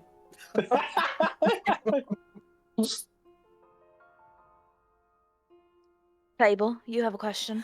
Yes. Okay, so I know that you seem a little nervous, so why don't we do an icebreaker? Okay, so if metaphorically, this is metaphorical, it's just for funsies, so deep breath. Okay, if you were in the ocean with your best friend in the whole wide world, and a shark was bearing down upon you, what would you do? I don't have many friends. Well, metaphorically, it's all metaphorical, so just pretend you have a friend with you. I'd fight the shark. Question! Fight the shark! Interesting. So you wouldn't shove your friend in front of you as shark food? No, well, sharks are quite, it's not hard to get away from the shark. You just gotta punch it in the face. How do so you I'd know? fight the shark. Are you a shark expert? Well, no, but I did have a friend who was you might not know what they are, but I was friends with a Selkie. Shut up right now. Who are they? What's their name? What district are they from? From the Coral District. Well, obviously. I mean, specifically. What part of the Coral District? Yes. Oh, he worked in the underwater mining. This was before I moved up to the Sawdust District. He worked in the underwater mining business. Wait, where did you work before? When I lived in the Coral District, I worked in the parcel service. I was a courier. And then, family matters, I moved up to the Sawdust District. It seems like you would be very horribly unhappy here. Do your allergies drive you insane? That's not the best. Oh, you poor soul. Well, I can handle it. You poor soul. I am so sorry to hear that. Have you ever thought about going back to the Coral District?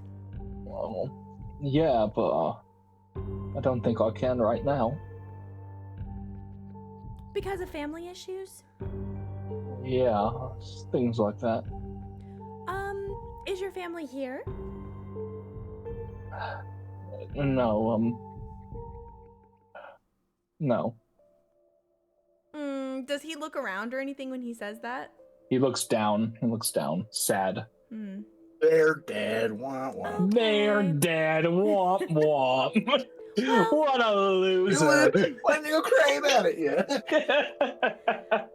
I'm very sorry to pry. I hope you can figure everything out eventually. From one fellow Coral District member to another. Well, thank you. What if you did like another icebreaker that was like, what if your friend was blackmailing you not to speak to us? That would be the right thing to do. You should ask that. I think that'll break the ice. Metaphorically. It might not even be like happening, but just like metaphorically. Just you know, you never know. like randomly. Like, who knows? Oh, but I am curious though. You say you don't have very many friends. But, you know, when you work somewhere, you always make connections. Is there somebody that you're close to here at work? Not really.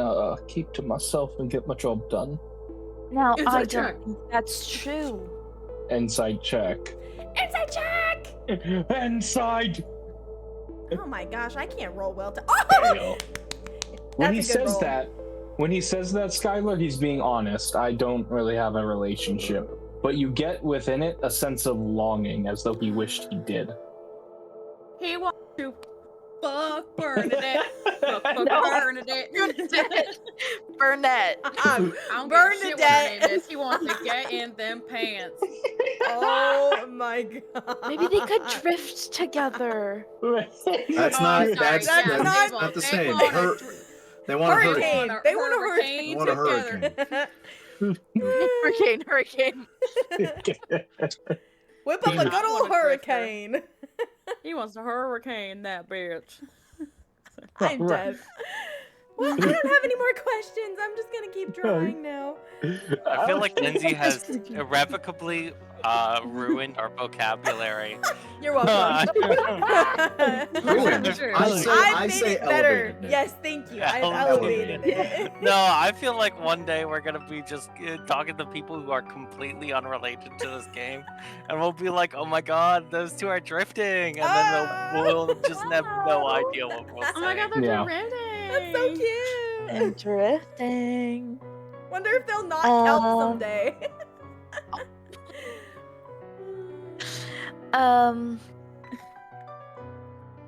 Is that the rest of the questions that we have for him then? I think so. Can you please sign here? Sure, and he will sign. We still didn't figure out why he's being super quiet. But our insight checks are bad. Okay. I don't know what's going on. But as you kind of gesture that it's time for him to leave, he will actually kind of remain in the area and kind of like take a breath as though he wants to ask you something. And he will say, "Yeah, you guys are freelancers, right? That's correct. Can I ask you to help me with something? I got some money I can pay you." What is it? Side quest. Side quest. All I about got a side quest. quest. I'm gonna lose my shit. I got a side quest that's perfect for some freelance. So there's this girl that I really want a hurricane. And Yeah. I know all about that. No, I you don't. can He wingman me. literally, all right, you want to start? You want me to start this how I have it in my notes? Yes. There's this girl. There's this girl. There's this Get girl. in the my pants. god. I wanna get closer to her, but she's from. I can drift. She's As I'm gonna say from- Sable. Hey, maybe he's genuinely in love. Okay, She's we're not all from- pigs. She's from Come. where? She, I'm referring to it as drifting and not hurricaning Quin. You're right, I'm sorry. It's a shame your mind would go there because I didn't. What do you have to say about your pig's comment now, I Quin? tried Oh to my defend myself. I gosh, only dug the Allison. grave deeper. No. Anyway, moving on. All right. He's like, there's this girl, and well, I wanna get closer to her, but I didn't really know how. She's not from Throtwin. I learned, though, that where she is from, there's a bit of a tradition that a guy should give a gift to someone who he wants to become closer to. And so I want to give her a gift.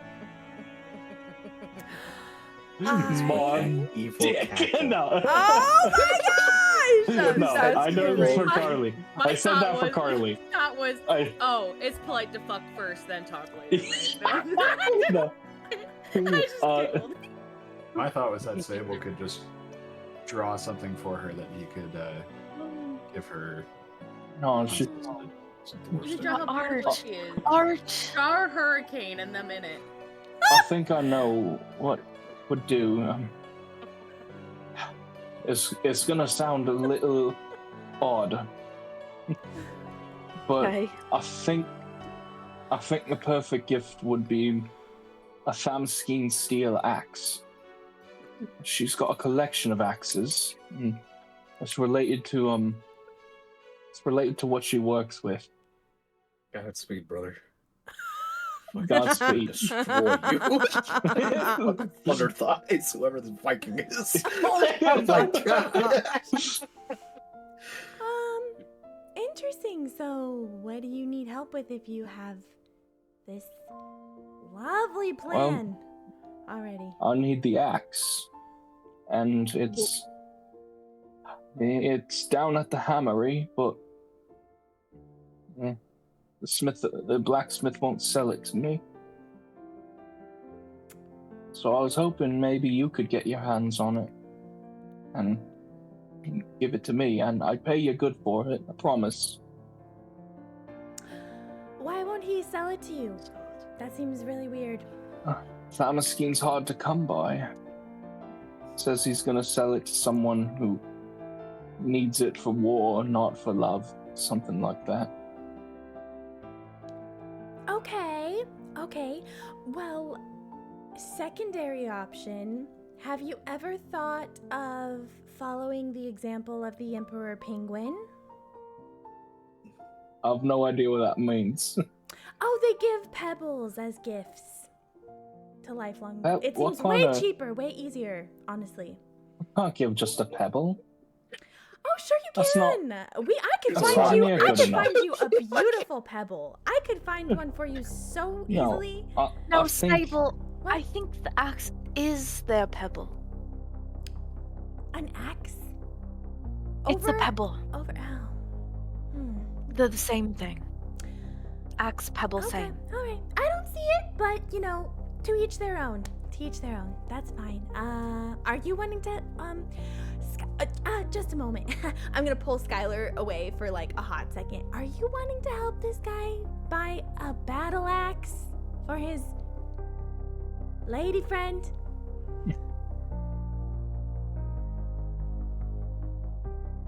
I believe in love. I mean,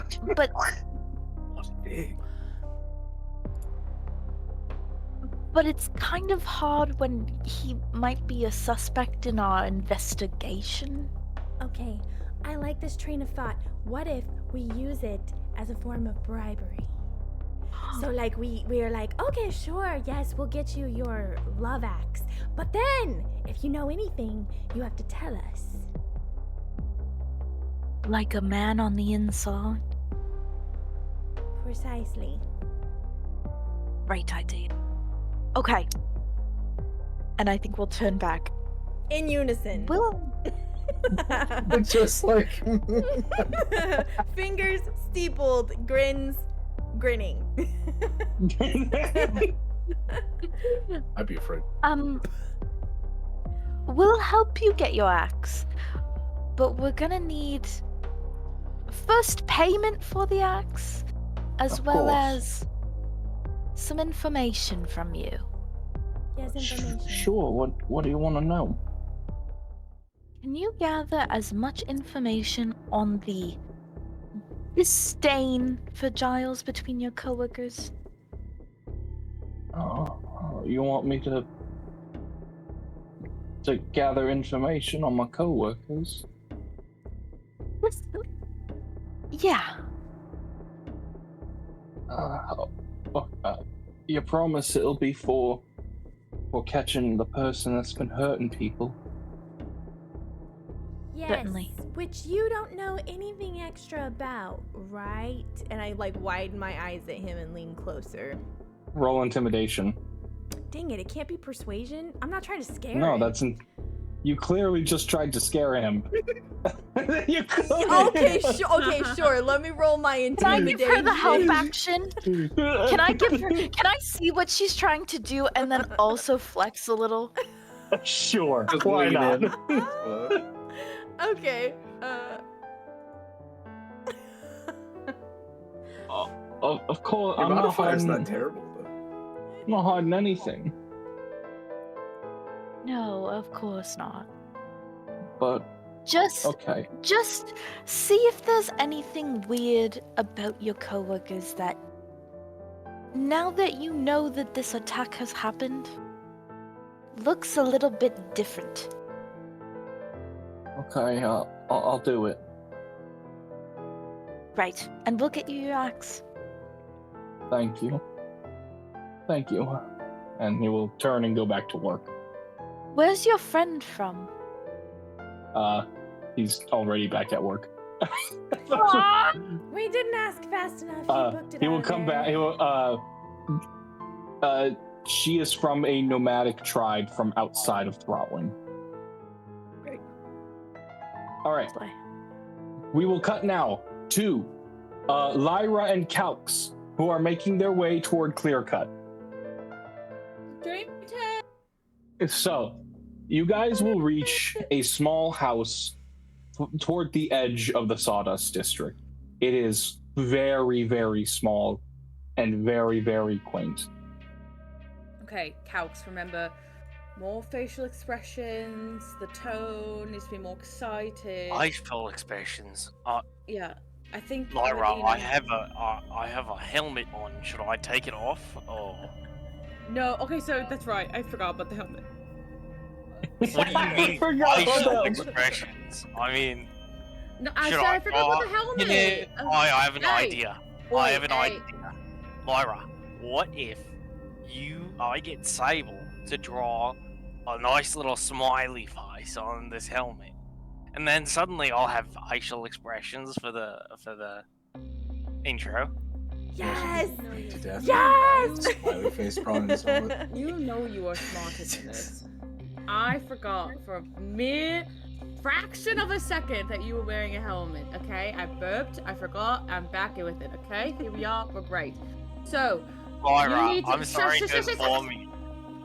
You need to have tone and enthusiasm then in your voice. So, you need to be very excited when you do it. Alright, so like, Okay. let me try. Wait, Jake. Can you take off your helmet? Can you take off your helmet? Oh my god. Take off the helmet, Jake. Take it off. Take off the helmet. Okay, great. We're gonna go up to the front door. There's no time to make the present. I wanted to practice. This is our practice. Okay, we knock on the door. Okay. You knock on the door. There's a very long pause Great. before you will you will hear shuffling up toward the door, and slowly the door is unlocked, and the door will open. Behind it, you will see a very weathered, sagging with age, cat-like face, as this old tabaxi opens the door to greet you. Oh, Calx, should we do it? I don't know. He looks very old. Honestly, when you see, like, Lyra, when you look and you see these, like, piercing, somber eyes, it really does sap a lot of the excitement you had. He looks dead serious. He looks sorrowful. it looks like he's in need of a bit of excitement and energy. Okay. Do you want to do it or not? I mean, look how sad he is. He is saying this in front of his face. Yeah, oh yeah, absolutely. How sad I he don't is. know. Is that sadness or is that just like old eye? Sir, I have a question for you. We have a very exciting, long introduction for ourselves, or would you like a short, sweet introduction? I do not mind the wait. Okay, all right. You don't mind the wait. Great. Get into stance. Calx. Oh, why should I change my stance? Considering like I need to be more enthusiastic. I think just start working on some gestures maybe, but just remember tone and excitement. Okay, sir, we would love feedback after this. We're trying to become better at this. Okay. Prepare to witness. Are these the siblings in business? I get stunned by how great that was. Okay. Taking jobs to punish villains. To keep the peace for civilians. No wrongdoers can stop our velocity. In our pursuit to safeguard equality. Lyra. Calx. Binary orbit, here to make evil rattle. Surrender now or prepare for battle. Oh, that was it, sir. Thank you for waiting. We are binary orbit. Calx does 2 thumbs up as his pose. As his pose at the end of the intro. The man does not really respond, other than to give kind of a respectful-ish nod. He liked it. Yeah, he did. Sir, we're freelancers. May we come in? Can I make you a cup of tea? We have some questions about the night you were attacked. Come inside. He will open the door fully for you and start to limp back inside his house. Okay, I would like to help him to his seat. I would love to ask if he needs help. He will, as you walk in, let me describe. It is this dark, candlelit, single-room cottage. You see basically a pile of blankets for a bed. You see a little bit of a wood fire stove. And as you walk in and see the full image of this guy, he's a good size. He's pretty big, but he is weathering and sagging with age. He is limping in a way that doesn't appear it appears as though a recent pain has beset him, like somebody beat him with a hammer or something. What? He is wearing extremely simple clothes, right? Jake put his headphones back on, right? Okay. Nah, we said keep him off for the rest of the session, you know? He is wearing extremely simple clothes, and basically he has this rough burlap jacket on, and while from within the right sleeve he's kind of holding onto his jacket, the left sleeve just dangles empty. He will walk into the center of the room where there is a kind of mat on the floor, and surrounding this area are wood shavings and little statuettes, little figures. He will then sit down in a cross leg, pick up a chisel, and position a little piece of wood so that he's kind of holding it with his foot, and will start chiseling away at this little piece of wood. And he's gets absorbed into his work. What can I answer for you? I'm currently making tea. I'm gonna make some tea for him, for his bones, for his beautiful little old bones. For his beautiful little old bones, I put some honey in it and Here a is a little bit of bone lemon. poultice. A draft for my bones. Yes. I need a draft for your old bones. My arthritis. Oh, I don't have I forgot I'm not who I was. Okay. Yes, Clickhut, we are here today to solve, what happened to you, which I am so sorry did happen to you. Refresh my memory on when you were attacked. 3 nights ago. Do you remember, like, what you were doing, or where you were? I was going to see the stars. Wasn't that quite lovely? Where were you going to see the stars? A place nearby. An old training ground, some might call it. Oh, that's fantastic. Calx, get the map out. Could you point it out on the map here for us? Which alleyway you were attacked into? He will point to a building, decently far off. Like, if you imagine the Sawdust District as kind of a square, and you're in the top right corner of the square, he points to the bottom right corner of the square. Here is where the training ground is. And here, halfway between the training ground and his house, is where I was attacked. You dragged into the alley and then attacked? Yes. And do you think it perhaps was a hammer that attacked you, or some sort of large object? Yes. It was a mace of some kind. Oh, are you certain about that, or...? I know the bite of steel. It was a mace. Alright. Have you fought in many wars before, or many battles? Too many. I put my hand on his shoulder and I will give him his tea. He will stop carving for a moment to take it and sip it. Something to ease the pain, hopefully, and bring some warmth back into your body for a moment.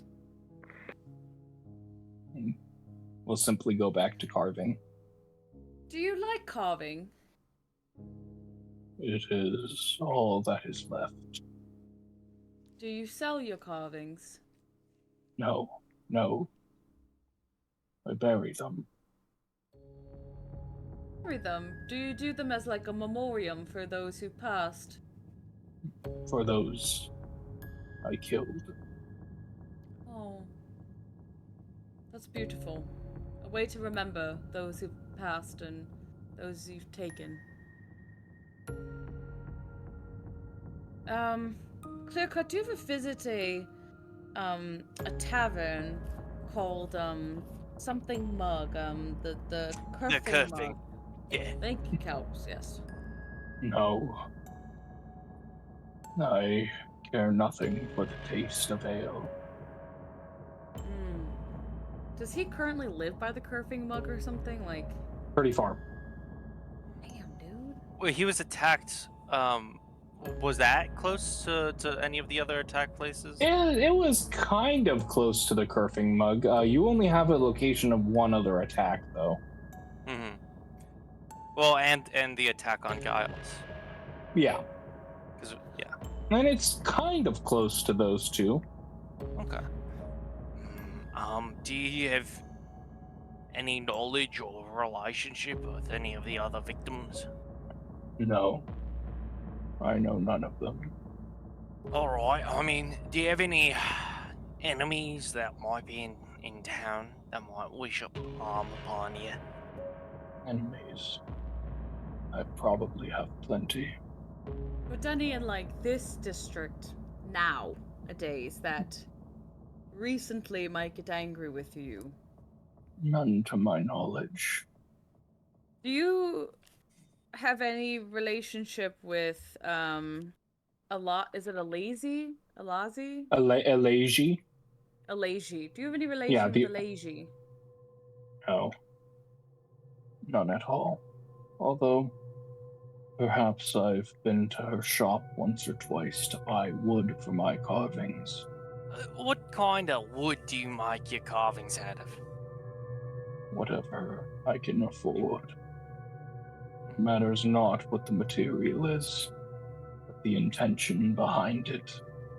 So would you say mostly sponge wood? Because it's the cheap one. With what I have left, it is mostly sponge wood now. Was anything taken off your person when you were attacked? I had no gold on me. Nothing to take. Except for my clothes, I suppose, which were left to me. But you didn't have like a carving or anything that was stolen off of you or anything like that? I had nothing.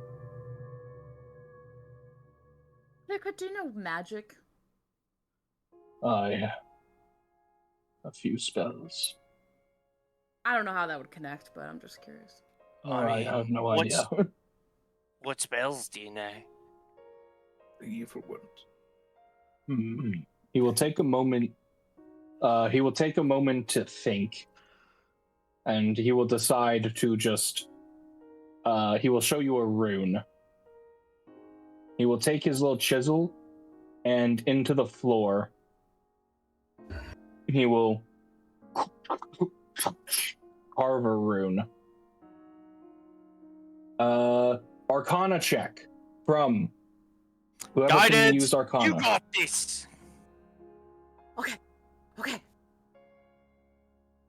Oh, did you guidance me and not give me advantage? Yeah. I guidance. Thanks, man. I can't give advantage. Oh, natural one. Natural one. Hold on, I'm gonna use my inspiration just to reroll it. Natural one again? Incoming? Natural one again, incoming. How about you don't speak blasphemy? So 13? You are unable to identify what the rune is. However, from the speed at which he carved it, and from like the curves as this kind of forms this rune of an eye, this is powerful. This is a bigger spell than you have available to you, and probably Sable has to her. Okay. Pretty powerful magic. Yeah, if you could cast something like this, I mean, how did this guy beat you? Just because I can cast this magic does not mean that I am constantly under the effects of some protective spell. No, my protections and charms are not with me right now. This wouldn't happen to be like a primal rune or anything like that. No. I've been dealing with those. Alright. With those niceties. Niceties? Why do you say niceties? They are worthless. They mean nothing on their own. What do they need to be worth something? Intention. And speaking as somebody who is perhaps only dipped a toe in magic, what do you mean by intention? Target, a cause, a desire, and a hunger.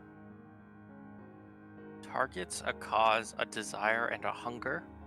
The things the primal runes represent. The rune on itself is nothing. It is the intention and the hunger behind it.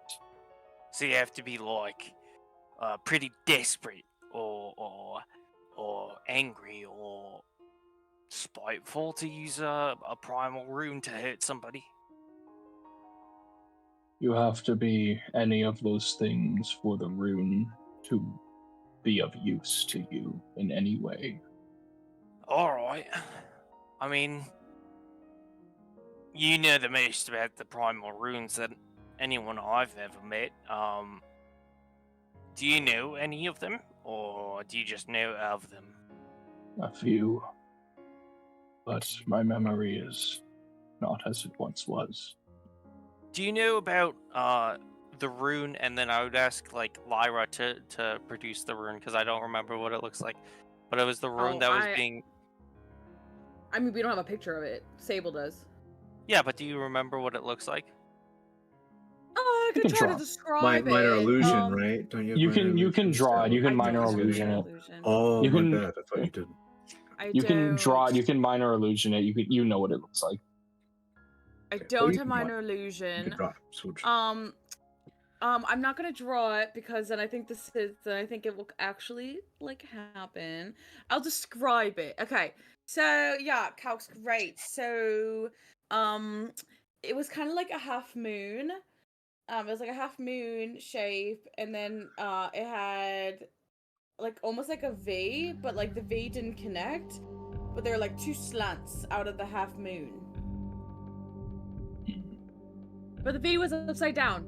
It's important to know. Sounds nothing like a rune I am familiar with. Alright. I think that was maybe if you drew it, I would know more. I mean... I'm afraid that if I draw it, something would happen with it. No, do not worry for me. There's nothing left to worry about. I mean, can I do like a check? If I know that if I draw this rune, something would happen. Yeah, roll Arcana, History, Religion, or Nature. Guidance. Hey, Lyra, you know things. You got this. I'm like 90% Probably would sure be fine. Probably would be fine. Okay, sure. Why the fuck not? You know, this is Lyra. She doesn't care. So yeah, okay, I'll draw it. And I'll draw my notebook way. Yeah, Calx dies. So I'm pretty sure it was something like this, right? It was something like that. Yeah, that was that's close to what I remember. Similar-ish. If you go back through gallery, you'll find my MS Paint drawing of it. Oh, then I draw your MS Paint drawing of what you... Yeah. I don't know if that's in the gallery. Is it in gallery or is it in general? I don't remember seeing it. It's gotta be in general. Party notes? It's in party notes. It's in party notes. Thank you, sir. Yep, there we go. Okay, it was very close. Yeah. When he looks at that, like, yeah. He'll look at it and he'll kind of like snort. Oh shit. Blaspheme that rune is. What do you mean by blaspheme? Wine with abyssal language. Oh. An invocation of evil. So we found that rune around from something who seemed to be watching one of the crime sites, if I remember correctly. Do you think that these are someone? Yeah, or something like that. I don't really remember it too well. But would this be like, would it be possible that the violence that you were subjected to could be some sort of, I don't know, abyssal ritual or something like that? Such a disgusting carving. It would kill the very person who cast a spell through it. Suicide pact. What would happen to the person that the rune is on? Because it was on a person. They are marked. To what end, I do not know. And you weren't marked like this, because this was the other victim who was marked with this, right? No, this was our. No, this was a past case. Oh, yeah, okay. This was the perpetrator. This was the guy who. I see. Assaulted the shops. Gotcha. Once you guys are done talking, I'll lay out what I think. Clearcut, have you checked your body for any type of runes on you? There are none on me. That's it, strip grandpa. Strip grandpa. Strip. only if you think you can handle it. I'm okay, but thank you so much. Gotta check every. What kind of you say abyssal language? So this was like stealing it seemed, the guy's memory. Is there anything else it does besides marking them and stealing memory? Yeah. Again, it is the intention, not the rune itself. Without the caster to describe their motive, there's very little more that can be puzzled out in this doodle. That makes a lot of sense. Clear, you would know of an organization or a person with red eyes named the Chaplain. Like, you wouldn't have come across them in your adventures, would you? The term Chaplain is common. Perhaps I did. Perhaps I didn't. But it's associated with this rune, and they have piercing red eyes. Like evil red eyes. I cannot say that this image invokes any feeling of familiarity. Alright. Well, clear cut, we will make sure we find your assailant. And once again, I'm sorry that you were assaulted. Let us know if you think of anything. Sorry, Nick sent me a message. Nico, yes? What'd you say? As you turn to leave, Clearcut will say, hold. Hold. Oh, okay. Sorry. I may impart to ask upon you a favor. Oh, like a side quest. I've a side quest. That's a quest. My student. She is young, hot-blooded. She is no doubt looking into this as well as you are. Does she know magic as well? She knows what I have taught her thus far. That could be it, Lyndsie, yes. Does she walk around with a kind of, like, was it monstrous mask or something like that? If she follows my instruction, she will be wearing a mask I carved for her. Oh, yeah, I think we've seen some traces of her. Yeah. We've seen her, yes. I will, if you might do me a service. I know your paths will cross. Says your goals are one and the same. Can I ask you, Clearcut, if she would have showed up at a crime scene, what kind of spell would she have been casting at a crime scene?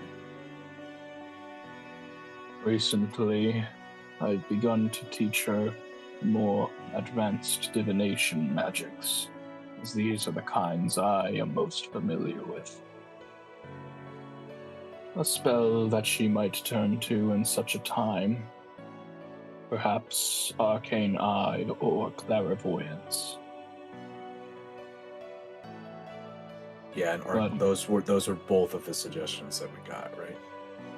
But if you come upon her, as I believe you will, with your goals entwining, I will only ask, don't let her cross any lines. Cross, like, kill anyone? Indeed. Oh, I mean, we might not be the best people to ask for that. We have a startling habit of not keeping our enemies alive, despite our intentions. Accidentally. But we will try our best. Can I... we're the name? I will respect her desire for secrecy. I will not tell you her name. That's fine. fine. Can you tell me where she hides out? Can you tell me, like, where, like... No, Lyra, I think that he's trying to respect secrecy. Yeah, I respected the secrecy of her name, but, like, where does she, like, mainly like to hang out? It's alright, yeah, I don't... Yeah, Where does she kick it? Where does she kick it? Clear cut. All we really need to know is, like, if we were to encounter her, how would we make it known to her that we met you and are, like, sanctified by you? Can we have one of your carvings to show her that we know you? He will look at you. He will look up at you, Lyra, for asking for a carving, for a memento. Yeah. and he will, like, again, his eyes are filled with just somber regret, right? But as he looks at you, there's almost this, like, intently grief-stricken, like, resolution that he's come to. And he will nod slowly.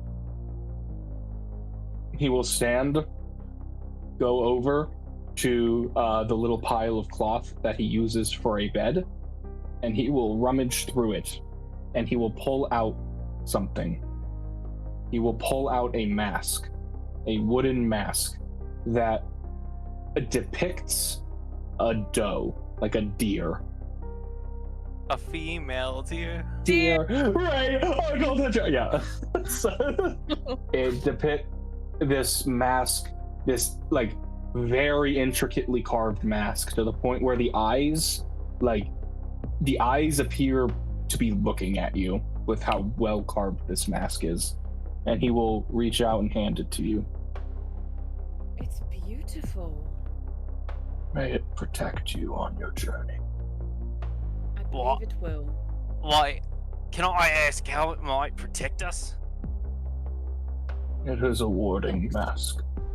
Hey, It will nice. defend you from evil spirits. Oh, that's really nice. Do you, like, mass produce these things, or? I've only Thank ever you. made 2. Oh, one for her and one for your student. Alright. I'm guessing it wasn't originally for me. It was for someone else. It's fine. We don't need to ask. Thank you so much for your time. We should be on our way.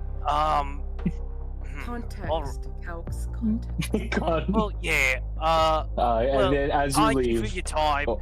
I feel bad just like leaving him with nothing after that. I'm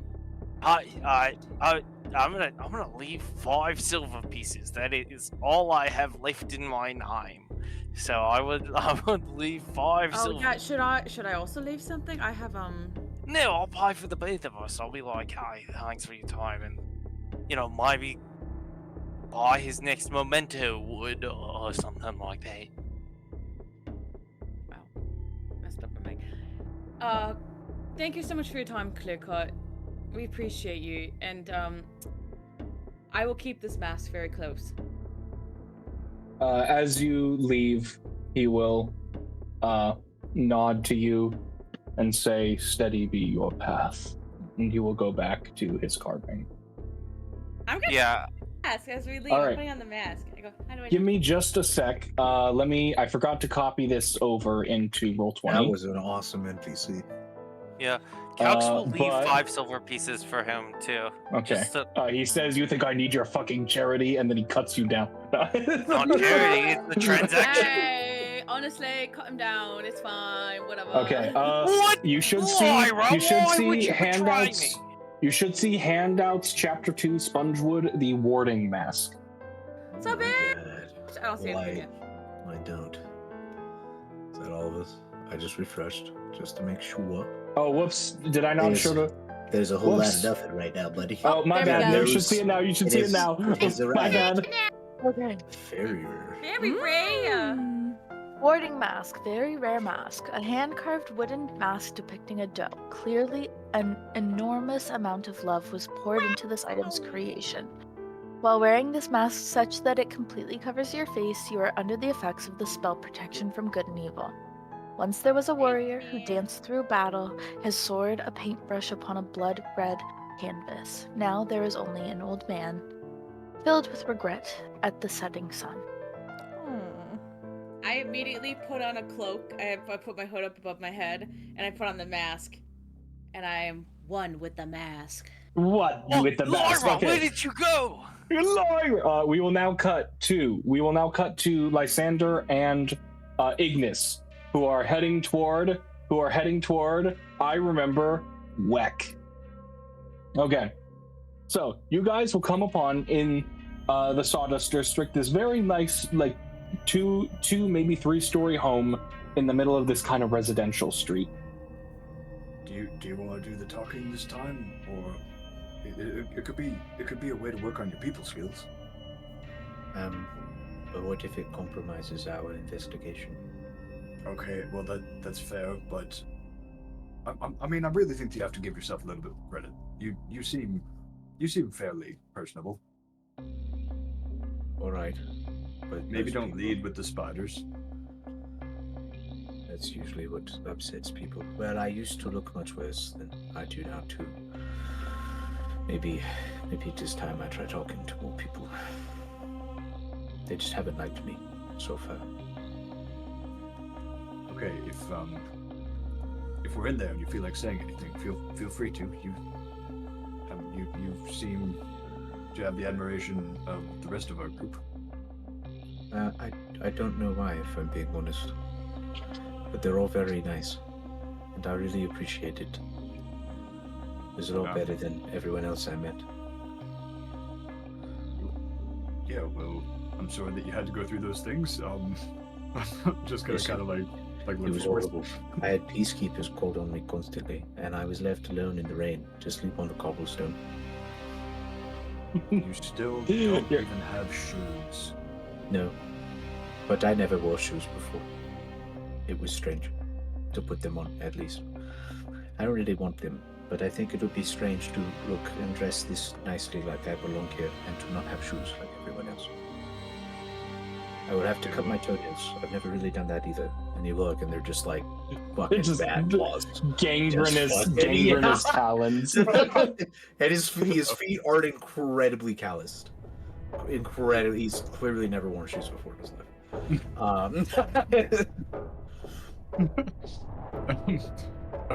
Okay. I'm just have we approached the door? Yeah, you're at the door. You're having this in the doorway. This conversation in the doorway. Okay. I'm gonna look down. I'm gonna look at him. I'm gonna look down. I'm gonna look at the door, then knock on the door. Okay.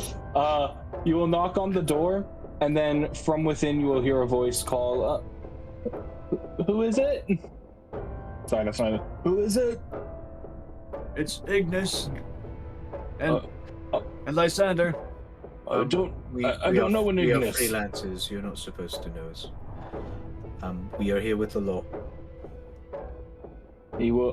The door will open very slightly, and you will see within this kind of gray-skinned visage of what looks to be a half-orc man. He's got like glasses on his face, although one of the lenses is cracked. He's like, freelancers with come about the attacks. I'm sorry, I'm not supposed to talk to too many people. It's all right. Yes, come about the attacks. You were attacked, correct? Yes. Maybe come in to speak to you about it. You might not like it in here. I think I would be fine. I don't know about Ignis, though. I've seen worse. You've seen what? He opens the door and you will see a... he will open the door, and as he opens it, you'll see more of... He's wearing like these kind of disheveled... Looks like he tried to really clean them, but they got messed up. Kind of like scholarly robes with kind of like trinkets and like a necklace. You see bruising on his face. You see some on his arms that like are bare beneath the elbow.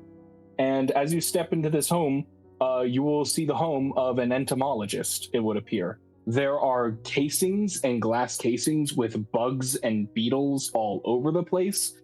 There are paintings, or not paintings, like picture frames on the walls that have splayed out butterflies, moths, and wasps in them.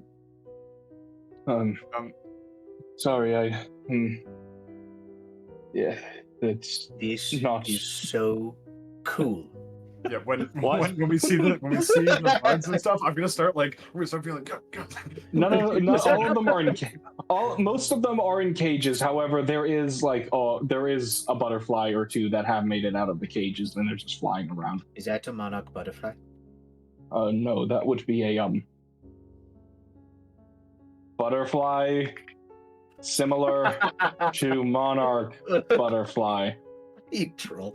Just give it to me. Come on. No, that would be a... Just fucking tell me. That would be a viceroy butterfly. Oh, I haven't seen one before. That would make sense. They are very similar. Is that a praying mantis? Yes, indeed. One of my favorites. That one's name is Remy. Remy the praying I'm not mantis. supposed to name them, but the praying mantis I give special exception to. They're very dangerous. Did you know their eyes are incredibly perceptive compared to other species? Indeed, I've done some testing specifically on that. We should talk about it sometime, but What for have now, your tests found? We should talk about it sometime, but for now, I think we are running out of time in session. Oh, that's sad. I'm sorry. Okay. Well, who attacked you? And what happened? It was Ignis. It was him. That's it, Ignis. I'm turning you in. You see, I was, my studies have taken me to the Sawdust District because I've been on the pursuit of a very specific type of wood beetle.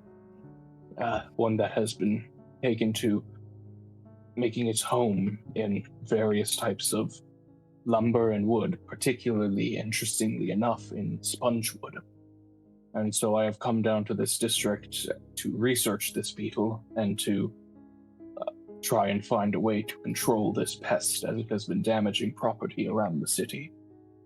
I have to stay up late many nights as these beetles are nocturnal. And so to catch them, I need to scrounge about in the shadow and weed long into the darkness. One night, as I was in an alley, picking through piles of wood, suddenly I didn't hear anyone coming. I didn't see anything amiss, but I was struck in the back with a large metal tool. And immediately I tried to defend myself, but there was nothing I could do.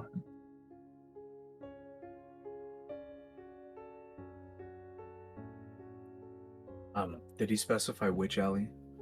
Yeah, he'll point to it on a map. He points to it on a map. Right, Was he also dragged into the alley, or was he? No, he was in the alley already because he was looking for bugs. Looking for bugs. Okay, And then, did he say where he was leaving from when he got attacked in the alley? No, he wasn't leaving from anywhere. He was actively searching. That's right. Yeah, he's actively searching through alleys for bugs to study. I assumed it was at night. You probably said that. Yes. Just to clarify. All right. Is said alley, because we would have it on a map, would the alley be close to the curving mug?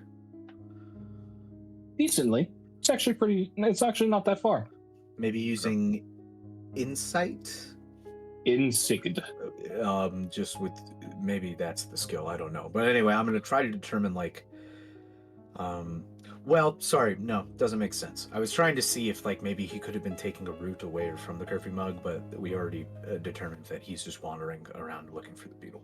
So his movement doesn't have motive. The most we could do is what Jake pointed out, which is maybe get a radius when we have all of the alleys located. But okay.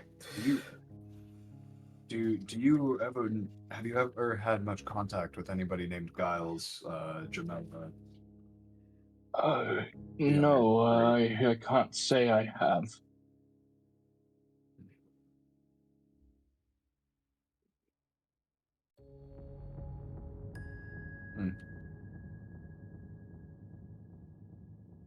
Does this work that you do searching for these beetles, does it pay well? It pays enough. If I find an actual solution, it will pay much more. Where do you, who do you work for, or where do you work? How does your work manifest? I work for a guild based in the Runecraft district called as I search my notes, the Comet Line Guild. Is their work similar to yours with entomological pursuits? It's mainly a college of kinds, all kinds of research pursuits. Could you repeat the name of the guild? Comet Line. For me, though, I have been on, I'll say, mission in the Spongewood District, or in the Sawdust District with them for the better part of a year now. All kinds of termites and wood beetles to research that propagate through this area. All right. They didn't take anything on your person or disturb you in any Took way? all the coin I was carrying and a couple pieces of jewelry I had too. Interesting. All right. Do we know if Giles was robbed? Yes, he was. Okay. So it appears that in each instance they were robbed. Okay. Thank you. Except for one, because they didn't have anything on them. Yeah, except for Clearcut didn't have anything to steal, so he wasn't robbed.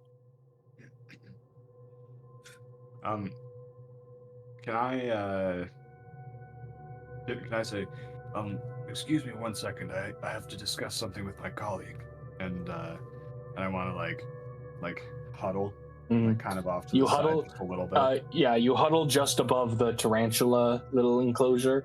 I'm gonna look down and be like, hey, like that's pretty cool, isn't it? It's a tarantula. You know, they're only found in environments much more arid than this. This one looks like a tunnel. That's very nice, sir.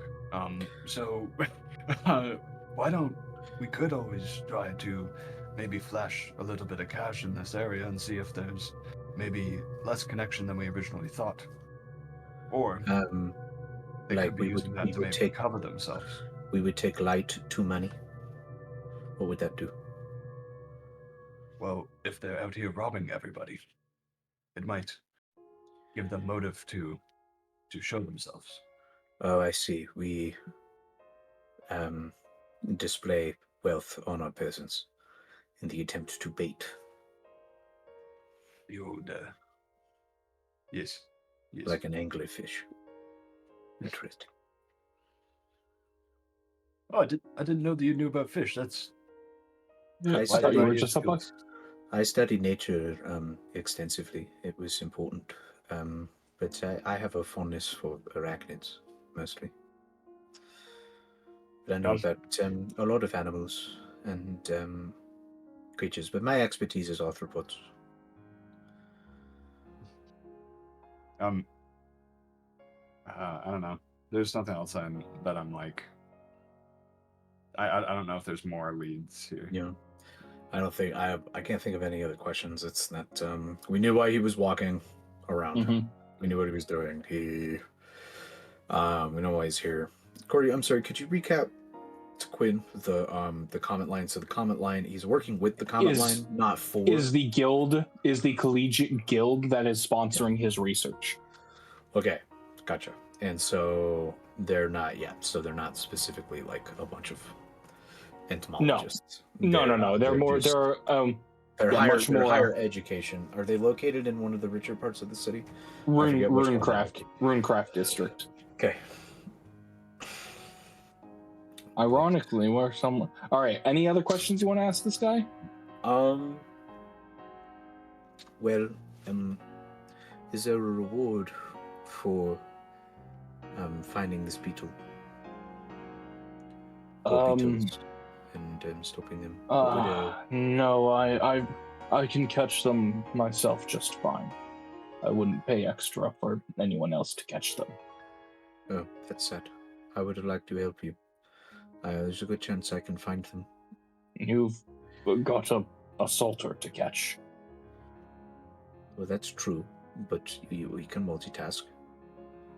I don't have a side quest for you. What the fuck, Corey? I thought this was the thing. No, the side quest. You'll have to look elsewhere for the side quests. Well, now I'm gonna look for these beetles out of spite. Damn. Looks like there's nothing I can do to stop you. And just out of effort of not being rude, may I touch your glasses for a second? Why? Well, me and my colleague both are magically inclined, and I'm sort of a handyman. Oh, you think you can fix them? I believe I can try. Very well. He will hand you his glasses. He will squint without them. You will grab them, Ignis. You will go, Oculus Reparo, and then they will just fix themselves. Also, I'm curious if in your studies, my studies haven't shown me anything, but it's very possible that you might know more, or somebody that would know more. I have a couple friends that are different from any other genus that I'm aware of within their respective families that they resemble. They are spiders. They are spirits. I can use spirit magic, but they resemble physically, I think, spider species, but they're uncommon. So this is Persephone. She's friendly and non-venomous. He will, as you summon Persephone, he will lean in. I know nothing of spirit magic, but she does look similar to some spiders that I have studied in the past. He's like looking at her.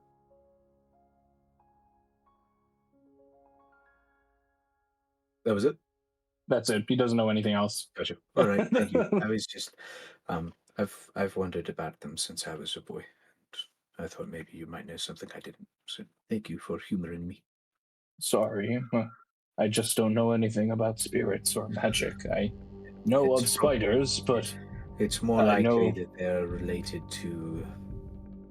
It's more likely I will find information in somebody more specialized with spirits rather than spiders. Spiders. But I really don't know. I didn't really finish my training, so. I see. Apologies. It's all right. You don't have to apologize. Well, hopefully we can find this perpetrator and justice will be done. Thank you for your time. I really admire your work and would like to do maybe something similar. Thank you. It is quite rewarding. Fascinating creatures insects are. I've always thought so. All right. Well, have a good day. You yeet yourselves out of there with all the grace of a rhinoceros beetle, and we will cut back to Sable and Skyler. Sable and Skyler have got 2 people left to interview. One is Francis, the other is Burnett. I don't know if we need to worry about Francis. Do you? I think we should still cover all of our bases. Oh, but I miss Catch. I miss everyone. I also miss everyone. And we can go through his questions quickly. Okay, I believe in you. You're doing great so far, by the way. Thank you. All right, I'm bring him on! doing my best. Let's go! Chop, chop! All right, Burnett who's going first? Burnett first. Okay, so a large human woman with this, almost like sparkling how bright it is, blonde hair, these piercing green eyes. No, we'll step forward. Yes. Sorry, comment not good. Uh-oh. Have a seat. Comment not good. She will sit down. Yep. You look here. Okay. I'll start drawing her. The night of the attack? Yes. Where were you? Do you guys speak other languages? Work and go home. Do you speak other languages? I assume Elvish. Elvish? Anything else? I don't know. We said we were going to talk about it. Oh my god, and then you we two are the didn't. fucking. Languages. I still don't have my each languages. Of you, fuck it. Each of you pick 2 languages right now. Pick 2. Wait, is Selkie a language or something? No, Selkie speak water tongue. I don't know. Well, there's Quin. That's water tongue. Yeah, sure. Selkie speak Quin. Nick, did Then you I'll pull have that out of your Quin. ass? Lyndsie, no, that's a part of the primordial family. So like Ignis is fire. Oh, okay. You speak primordial then. Oh, but, great. What was it? And pick two. Don't you have comprehend languages, Lyndsie? I do, but isn't that for reading? You can't use that to ask. You can use it for words, but you can't ask. It doesn't translate your words. It just allows you to understand hers. Yeah, if you want to communicate, it's the second level spell tongues. Tongues. Oh, I see. Okay. The well, grossly named one. What? Yeah, the weirdly named one. What is your preferred language? What languages do you speak? Pick two. Is primordial one of them? Is that what we were saying? Sure. Yeah, that's what most Selkies would speak is primordial. Okay, so primordial and. I mean, Celestial is known to be like kind of sing-songy and pretty, so maybe she might pick that one. Celestial. Thanks, Nick. Sure, there you go. Write down Celestial. Write down Celestial, and wow, okay. That's funny. I think you guys have come across Celestial, and it would have been nice if you had that before. And then Skyler, what languages do you speak? Elvish and I don't know. I need another one. I mean, your patron probably speaks primordial. Sorry, ignore that. Then primordial. Sure, primordial and Elvish. There you go. Okay. She speaks Elvish. Oh, nice. Great. All right. Okay. In Elvish, I will ask her where she was on the night of the attack. You can just speak. You can just speak. You just. So where were you on the night of the attack? Yeah. Oh, it's good to talk to someone who speaks my language. No one here in this part of city does. No, it's annoying as fuck. I totally get it. Can hardly order beef without being told I don't understand. If she speaks Elvish, wouldn't Lyndsie speak Elvish because she's Elven? Lyndsie does not speak Elvish. Oh, is that racist of me to assume that? Yeah, that's racist. Oh my god, Karleigh! Racism! Stereotypes are only racism you know who does. Correct with you know who stereotypes does speak Elvish though. Not telling you. Okay. Let's see. Where was I on night of attack? Yes, I stay at work, maybe to 6:30, then leave, go home. I go to home. I take bath. Always take bath. And then I eat beef and onions, and then I go to sleep. Delightful. Was there anything that would have occurred at work that might have caused, was cause for concern for Giles? For Giles slow on work. He need finish sanding boards. He not finished yet. No. Did that make somebody angry? Lyndsie mad. Can't understand what she say, but she yell. She yell at Giles. Giles yell back. Would she hit Giles? No.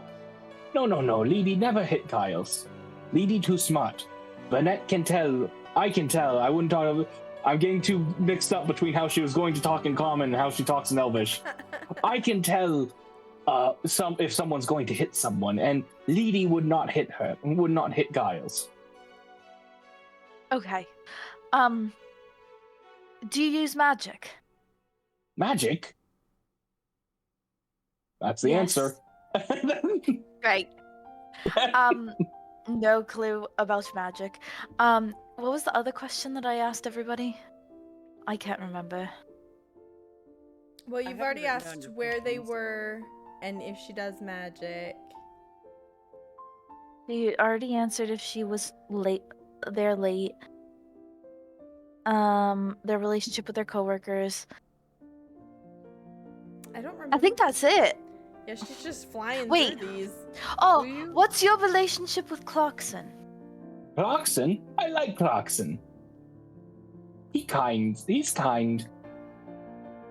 I saw you making eyes with him earlier when he was in his interview. I was. Well, he was looking at you. He was. Oh, when you say he you didn't was, pick up- she's like, ooh. No reason for that? What do you mean by that? Just like, you guys aren't buds? Like, there was just no reasoning for him to be looking back at her in the middle of his interview like he was intimidated? I don't know, Banging. Clarkson's nice. They aren't particular friends right now. But if you suggest that Clarkson might have a crush on her, she'll be like, oh, that's kind of cool, kind of thing. I don't know, maybe you should talk to Clarkson. Oh, I will. I'll just stir the pot a little bit. Ask Allison speaks Elvish. Does Allison speak Elvish? Yes, Allison speaks Elvish. Actually, that's why I like Clarkson, because he speaks Elvish too. Why is that important, Karleigh? I think Alicia's the one that attacked. I think that's my guess. But I think it's interesting that Alicia speaks. You don't think it was clear cut? Clear cut is suspicious. Like, he's the wise old man that we're supposed to like. Yeah. What? Wait, we're supposed to like clear cut? Yeah, it's hard to tell. And if you Sure, didn't we like can talk clear about this cut, later. you're not a Sorry. human being. He's so That's an aggressive statement. That's That was crazy. Watch all of the 6 people who watch be like, I fucking hate clear cut. That was the most boring thing ever. Yeah. What was your next question, Skyler? It's gone now. Gone forever. Goodbye. Bye. I'm so sorry. Why are those questions blue? What? It was something what? Is your favorite Oh. color? What is That's your favorite? different character, Corey. Different character. Green, wait, no. What connection did Giles have, if any, with the other attacks?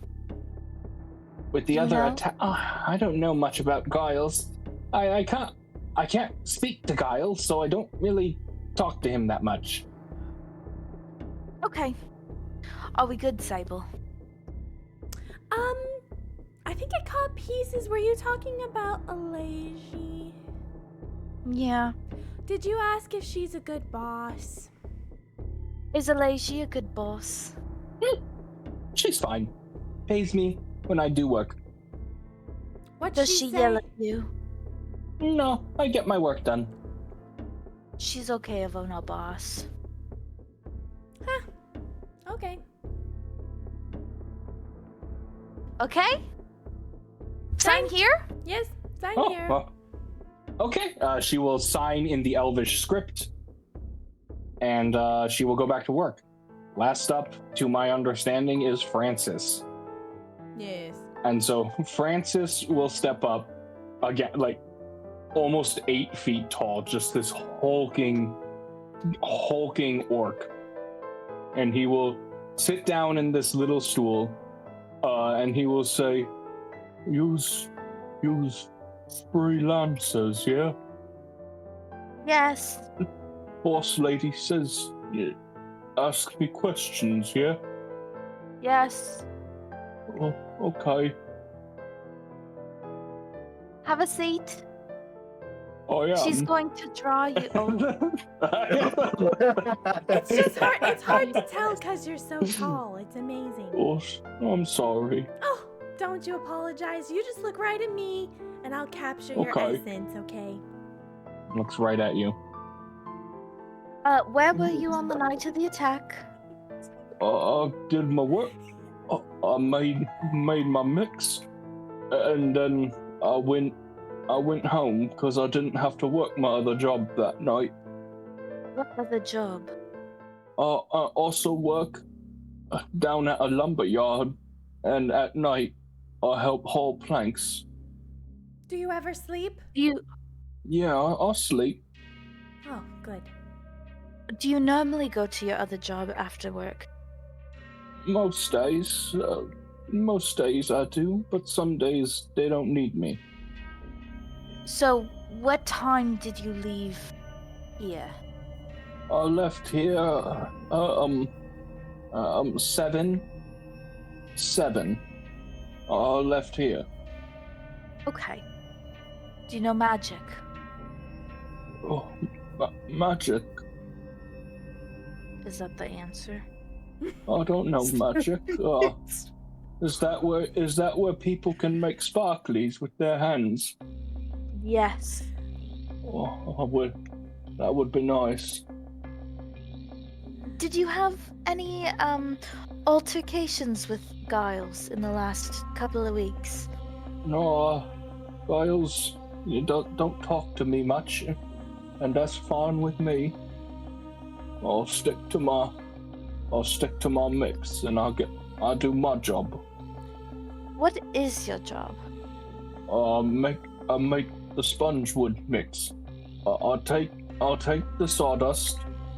I take the sawdust, and then I also take the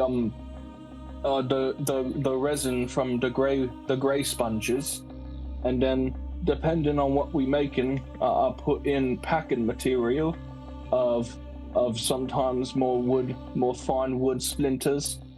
Sometimes we get bone fragments from the dead animals of the Sable District. That makes good packing, and sometimes there's none at all. And then I mix it over the furnace, and I pour it, and I cut it into the raw planks. Okay. Are you and Giles on good terms then? He's never said anything mean to me. He seems to be a bit afraid of you. Oh, I'm sorry. It's because I'm so big, ain't it? I don't know. I just assumed that there had been an altercation between the two of you.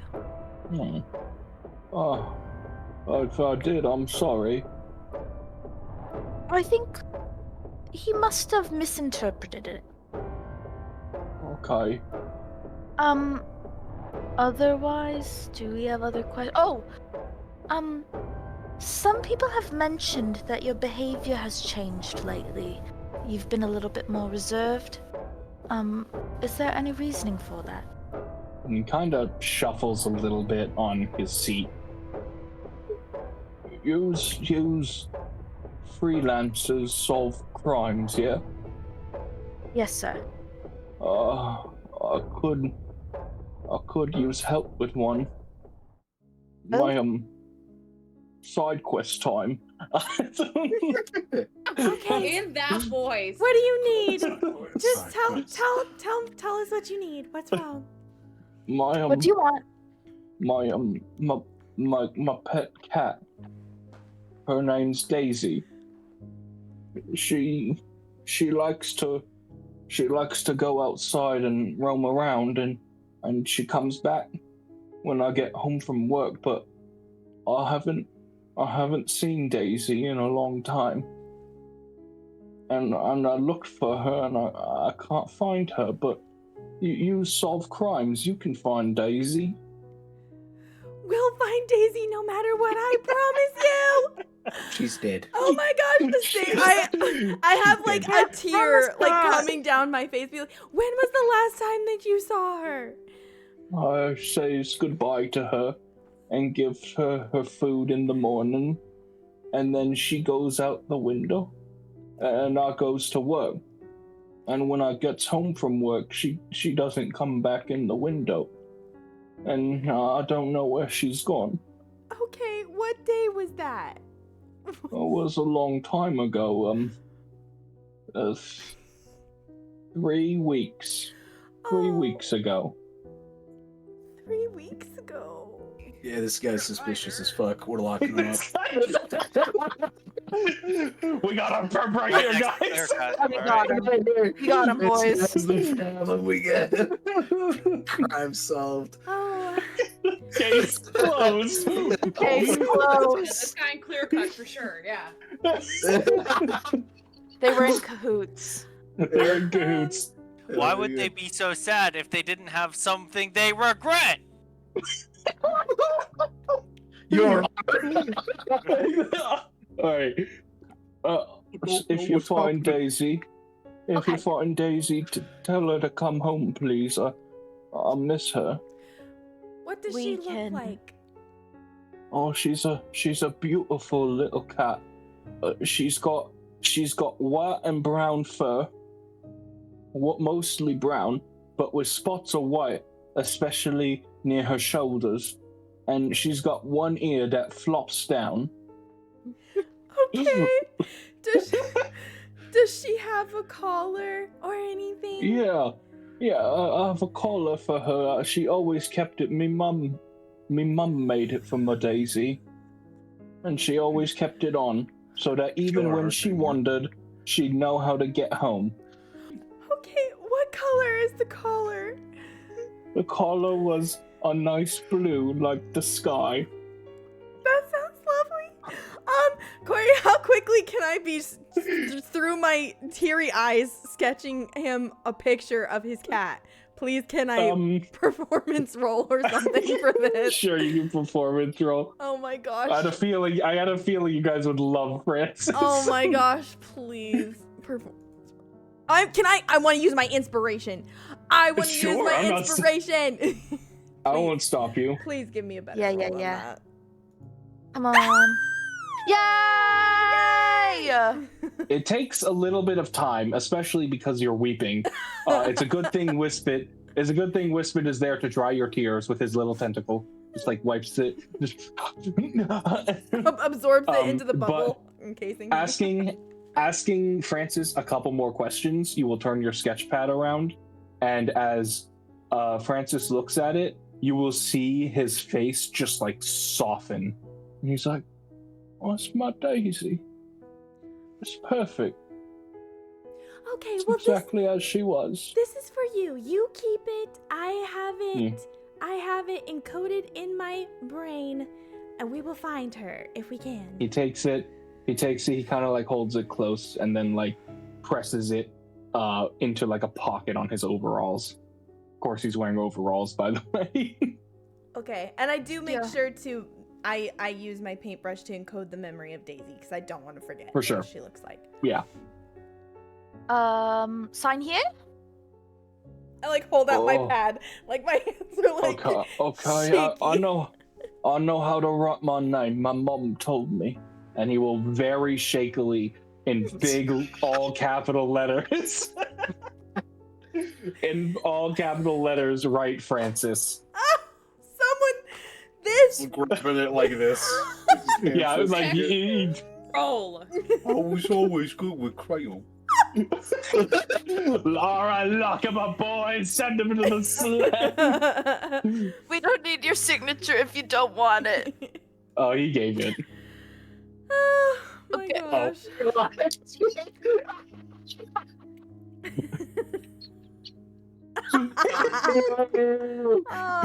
Oh my goodness. There's no flowers here. They don't grow. It's not happening.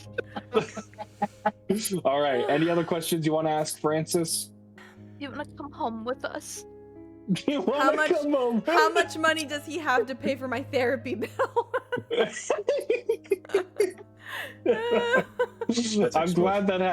I'm glad Francis had the intended effect. I'm just like, a hug. damn. Yeah. No further questions. No further All right. questions, Your Honor. He will go back to work. Okay. So And we I immediately vote. run. I vote that we reconvene the party at the Kerfing Mug to talk to Jamila, and because the party has been split this entire time. Yes, I like this plan. Do we all concur? I concur. Aye. Capitan. All right, El Capitan. So one by one, you guys will filter into the Kerfing mug, which even though it's the middle of the frickin' workday, like the Kerfing mug is on the corner of the street. And there are tables and benches all like strewn all outside a huge area with this big like awning over part of it. You go inside, it's this big building. It might have been like a warehouse or a workshop that got rebuilt into a tavern. It's very big. But even despite how big this place is, and even despite the fact that it's like the middle of the frickin' work morning, it's decently full. There are a decent amount of patrons inside the Kerfing mug right now. But one by one, you will all filter in, or maybe 2 by 2 actually, and find a seat at a table. We'll say that Calx and Lyra get there first, followed by Lysander and Ignis, and followed by Sable and Skyler, who took a moment to cry on their way over. Oh, thank goodness we're all back together. I'm gonna go and just like put my arms around Lyra and Calx just at the table and be like, please never leave me again. It wasn't that bad to hang out with Sable. Something bad happened? Yeah, what happened? No, we're just all best friends and I hate being separated. I have separation anxiety. Are we best friends? Are we not? Oh my god, no, I just didn't think we learned to reach that level yet, but I'm so excited. I want to be your friend. Oh my gosh! And I'll run over and I will also give Lysander the biggest hug. And then I'll give Ignis like a side eye, like over Lysander's shoulder and be like, eh? I'm just like. And I go and give Ignis a hug. Yay! That's awesome. Calx, I do think it is time for proper introduction. In the bar. Yay! All right. From my Ignis, hug, I I'll tap Ignis and be like, "You're gonna love this." We've been practicing all night. Ignis, they are not attacking you. It is not a ritual. Ignis, I need you to prepare yourself, because you need to. And then I look to Calx and I go, "You ready? Yeah, I am." Okay. But you, Ignis, need to prepare to witness These siblings in business taking jobs to punish villains. to keep the peace for civilians No wrongdoers can stop our velocity. in our pursuit to safeguard equality. Lyra, Calx, binary orbit here to make evil rattle. surrender now or prepare for battle. So, Ignis, as they do that, Lyra jumps onto a table and is making these big flourishing like movements. Calx is standing beside her, awkwardly trying to do it, but he's reading off of a sheet of paper. And they end with their arms in this X, and there's 2 X's on top of each other because Calx puts his over. And the entire bar looks. And viewers to really think about Pokemon here. I really need you guys to think about Team Rocket. I was waiting and that's for exactly what we're going for. I was like, You guys Meow. can't understand what's happening, and you need to. But no, the entire bar is looking at this magnificent display, and one guy in the corner will. Thank you, man. That's our first fan right there, Lyra. Shout out to you, my man. I'm still. Alright, Ignis, what did you think? That was. You left him immediately, Lyra. Immediately. Speechless. I'm just gonna sit there and go. That was spectacular. You knew it. You know what? We've been working on Calx's vocal range all day. All I day. can tell, It was Calx, torture. that was magnificent. The emotion that I could feel coming from that performance. Incredible. I didn't think we could make miracles happen, but we did it. We really did. God, I'm gonna wave down the barmaid. The alehouse maid, yeah. I think. And just go, like holding up a pint. And I think like ask like mining one. Yeah. I think Lysander wanted to interject with all of those things. Like, that was a miracle. And man, Calx's voice was totally not deadpan. He was like, but he's learning. He's learning. That was restraint, Lysander. What was? And also, I do want to shut off the magical effects for the children at the daycare.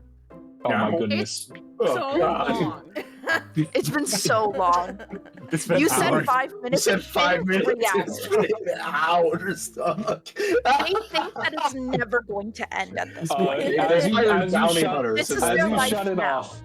As you shut it off, Ignis, on your HUD, you will see a message that says Mayreen will remember this. Oh my god, it's like those games where like the different paths of the butterfly effect. Yeah. You ruined that relationship forever. Because we only have another smaller message that says 4 children start crying. 4 children disliked that. Yeah. I think to expedite things, unless anybody wanted to roleplay anything specifically, we just share and swap everything that we learned. I'll put all the sketches out on the table so everyone can see. Including the sketch of a cat, which you resketched. Which I wipe tears from my eyes once again as I look upon. There's tear stains on the paper. So I think Calx and I would just like really reiterate the primal rune that we picked up from Clear Cut. That's what we would reiterate. And this man knew of them, primal runes. Yeah, he called them niceties or something. Said they were useless unless there was a lot of intention behind them. And what about the one specifically that we have? Well, he said it was an abyssal rune, and that it was a rune that used abyssal language. He spat when he saw it. Right, and he said that the caster would die after casting it, and that the person who has the mark on them are marked for good. Like they're marked now. So we're racing against time. Well, I mean, sounds like it. I think we if they haven't died already. I don't think. What's his name? I don't think we're racing against time. I think that there is somebody, perhaps, who we found, that chaplain, at the end of our last job, has a stake in these runes. And if by the end of this, our perpetrator also has a primal rune, and this is why they have been acting in the aggressive manner that they have, I wonder if somebody is perhaps influencing people throughout the city to act on emotions that are usually restrained. That is my current thought process, anyway. That seems like a pretty good idea. On that note, there's just a lot of negative emotions right now with all the war and the issues involved with that economic decline. So we can't say if it's magically influenced or if it's just, all the shit that's going on. I think we have some motives we can try to rule out. Money is one. All of these people were robbed. So there's a good chance that somebody isn't making enough money and that they're needing to do this. But with how aggressive they've been about it, I wonder if also they're angry. And if they're poor, they're probably angry, I think. So maybe we're looking for somebody who's poor. I do have a quick question about the primal ruins again. I'm sorry, I just keep thinking about this. Did the ritual go off with Darren? Because I remember the chaplain said that they needed Darren for a ritual. Did the ritual happen? Who are you asking? Me? You think I would so willingly? You think I would so willingly give you answers? So say again. So who? What was the name? So the ritual needed Darren. So that's what the chaplain said. That the ritual needed Darren. If the ritual never happened, that's why Darren is still mocked. It's because they need Darren to complete the ritual for some reason. Well, so, like the rune that was attached to him. Like they could still find him. Like that marking could be a tracking device, and like they're gonna come back and get him to complete this ritual, whatever this ritual is. So I think we need to It's true. check in on Darren. Yeah, checking in on Darren's definitely a good idea, and I also think that it would be important to keep up, I forget. I'm so bad at remembering names. The old man that we love that knows about the runes. Haircut. We need to keep him around as a resource because we know where he lives now. He can't run. Yeah, and I also don't want him to die. Right. Well, didn't you say that his apprentice was involved in the case? So we probably... Yeah, we are supposed to stop her if we meet her from doing you're looking for a mask anything similar to rash. this, and I pulled on the mask from my head. And I put it on. Oh, wow. You know, that is the height of fashion, if I have ever seen that. I think we're right in suspecting that the woman the spider saw later that day then was this one, his apprentice. But I don't think the attacker was wearing a wooden mask like that. It was cloth from what the spider described. Right. I think that the apprentice and the attacker are different. Okay. Right. I was gonna ask if they might be working together, but I think we figured it out now. We were wondering why the woman was there, maybe if they were covering up, but then we found evidence of a divination magic, which would suggest that maybe they're looking for whoever the perpetrator is. You have to remember her master or teacher was attacked by whoever this is, so it would make perfect sense that she would be looking to get justice for him. So the fact that she used clairvoyance or whatever that seeing eye rune was, but it didn't work, it makes perfect sense because she's an apprentice. So, I mean, when I was an apprentice, I was a... Well, who am I joking? Actually, I was really good as an apprentice. But anyways, I just think it's... If I understand Arcane Eye right, you have to set that up before the attack happens, right? And then recover it. Because you can't set an Arcane Eye in an instant, like, after the fact, and then recover what happened. You have to set it up beforehand and record what's happening. So she would have had to have known that Giles was going to be attacked before Giles was attacked. Well, a lot of attacks have been happening in the alleys, right? So she might have just assumed that that would be an area where it would happen again because it's happened, often. It's possible this isn't the only alley that she's trying to. Yeah, because we did only find one paper, so it might be there's others throughout the city. Did we check the other crime scenes? For magic, no, we haven't. They're all happening in alleys. They're all scouted. I can go around with my ritual to try to divine any magic that is in the area, but judging by what we found in the last one, I don't think it will work. The ritual didn't pick anything up. But to set up an arcane eye in every alley in the district seems a little kind of excessive, also maybe impossible. To have that many spells. We aren't sure that it is an arcane. That it is arcane eye. It could be clairvoyance. And Regardless. what is clairvoyance? I think what we have. Clairvoyance is after a couple of days. We should just try to find. So you can see who this person is in the past. Sorry. Well, we still have one more lead to gather in here. This bar.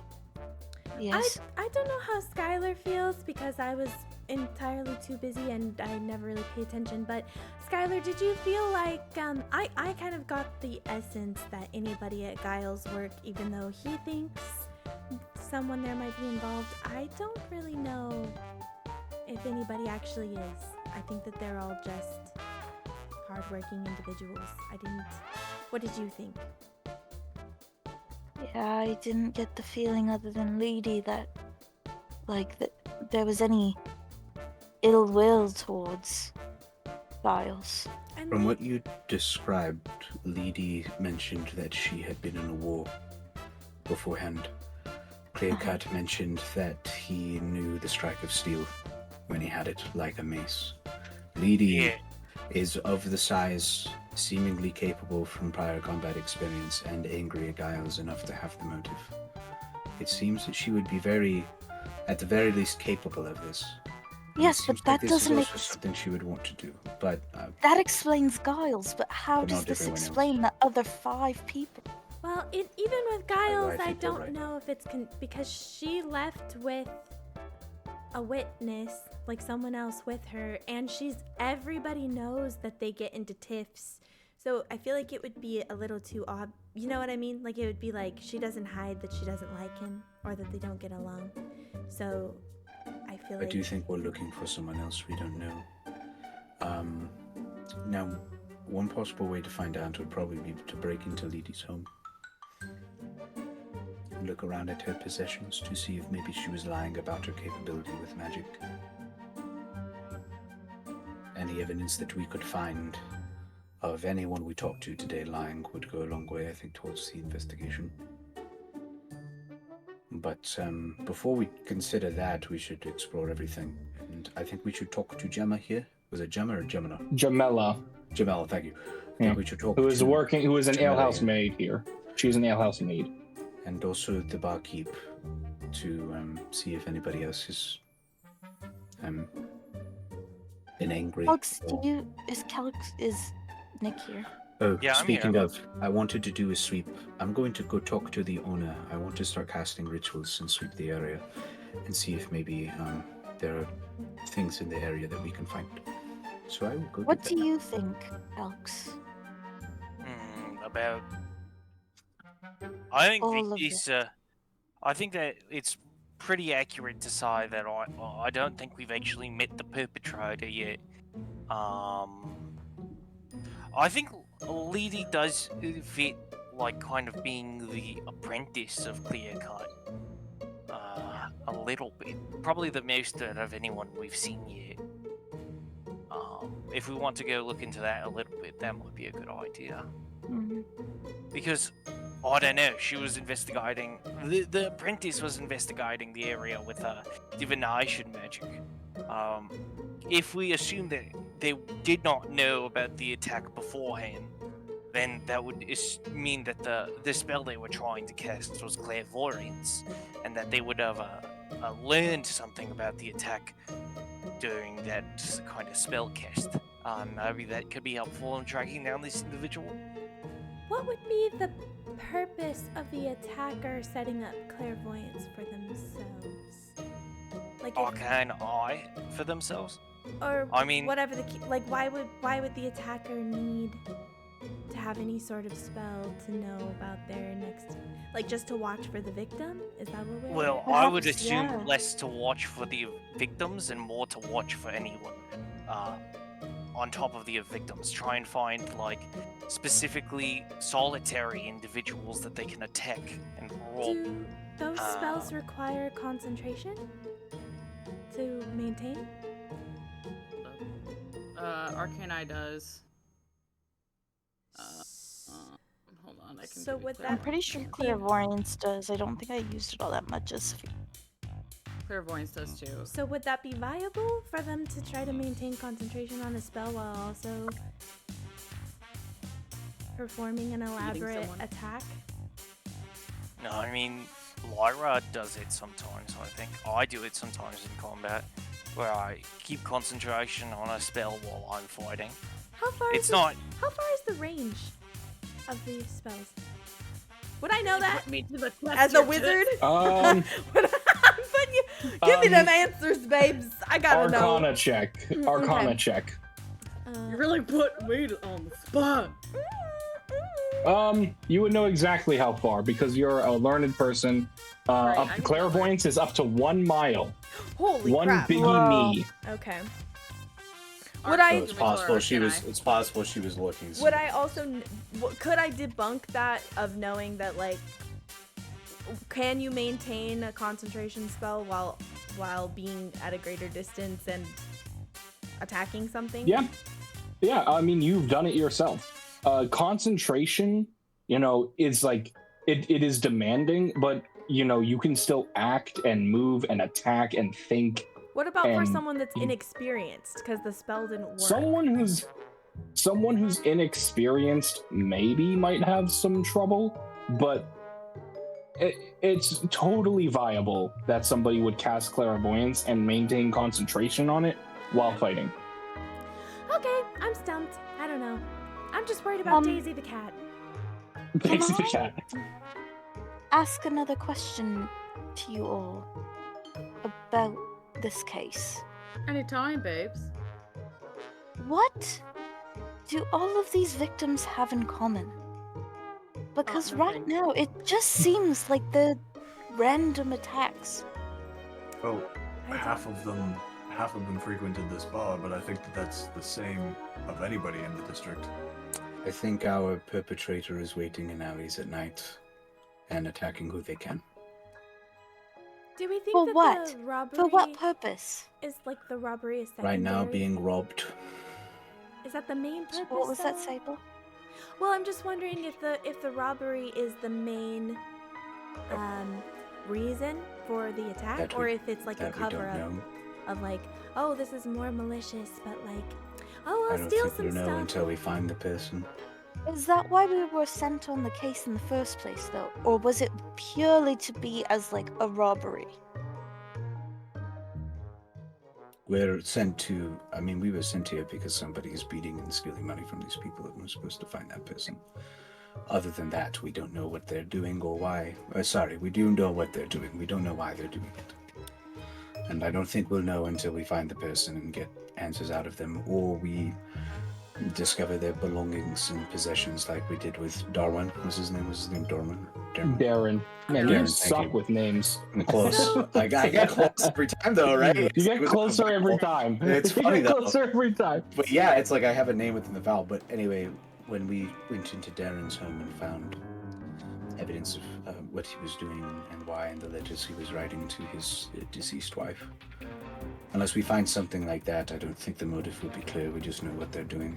Well, what if we think about their occupations? Like, do they have big roles of importance in this district? I mean, I know one is like it works with children. They're all different. They're all different. One works at a lumber mill, one makes tools, one was looking for a beetle, one is... I think their occupations don't matter so much as that when they were attacked, they were pulled or near an alley because they were isolated and they could be attacked. Because all of the attacks happened at night. Whoever this is acting like a trapdoor spider or a predator, and they're waiting outside of their burrow that they have set themselves up in, and somebody touches the web and then they strike. Ooh, what if we do a stakeout? What if we like hang out in the alleys and we watch and we see like if we could even pretend I volunteer as tribute, I'll be the person that they attack, and then Calx can come save me. Ignis had an idea very similar that I think was smart, which is that really we have somebody who has money, and that person acts as bait for the rest of us. Although whoever it would be very brave to do so. I have money. I'm brave. Well, I mean, I could probably act as bait, considering you keep pretty. You're quite tough, you know. Yeah, but so is Giles. Well, sorry, that's what I mean. I agree with you. I think you would make good bait, because in the event that we can't get to you right away, you might be able to fend them off a bit.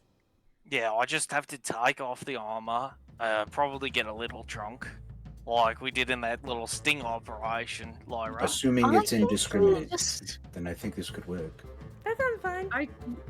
I do wonder if perhaps all of this is related to the chaplain in some way, because the only person who's not related and working in the Wood District right now is Clearcut, but Clearcut knows about the primal runes, and so I wonder if they found out that Clearcut knows something about the primal runes and decided to attack him. But everyone else has a job within this. Potentially.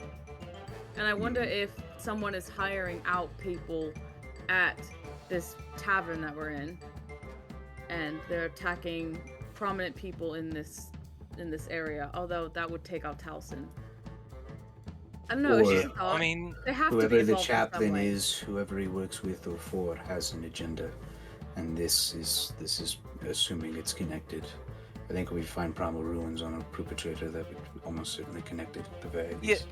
The other thing is that, like, if Clearcut's being targeted because of his knowledge of primal runes, why would they leave him alive? I think he put up a damn good fight. He was Sounds a like warrior. he was an old man sounds that like. got attacked in an alley. But he was a warrior. Was. I mean, I asked him, "Hi, No. did you fight back?" And he said, "No." Hmm. I mean, Why age- was Clear age Cut does horrors to the left? body. Well, they're Oh, all He had left. no money. He was the only one that had no money on him. No, but I know. But Clear Cut was one of the 2 people that the assaults had ended early on. Did we ever find out what caused? Forgot to mention. Whoops, that was a detail that I forgot. Clearcut's apprentice appeared and stopped the attack early. Oh, shit. So My he bad. could have died. Whoops. Yeah, he could have been killed. That is a huge blunder on my part. My bad. Thank There we you, go. thank you, Mr. Retcon, patron of the Curving Mug. Oh, someone got fired? Quiet. Oh, did Shall we will see you in Hello, the hello, future. jolly good day, sir. My name's Retcon. Retcon. We love you, Red. I love Red. Anyway, after Clearcut's apprentice broke the attacker vanished into the night, and the apprentice could not find them, and went back to save Clearcut's life. Tally-ho, I'll see you later. And he jogs out of the inn. Who the fuck was that? What an interesting. Well, that was Red Retcon. Retcon, of We love course. Redcon. Yeah, Is we he a love deity? Retcon. He just appeared from nowhere. That's a huge point. That he could have died. Wait, so are we thinking something is specific about this tavern? Because you said that multiple people. No, I mean, forgive me if I'm incorrect, but I think the assertion is that the target was Clear Cut, and then the assailant is using the attacks on other people as kind of a smokescreen to show that it's not the direct. That would be the assumption. But then, that would one question: if he was attacked, right, and the attack was ended early, how did Clearcut said nothing was robbed from him because he didn't have any money? Did he mean to say nothing was robbed from him because the attack ended early, or was the robbery? He said Retcon specifically, would I follow. had nothing. He said specifically, I had nothing to steal.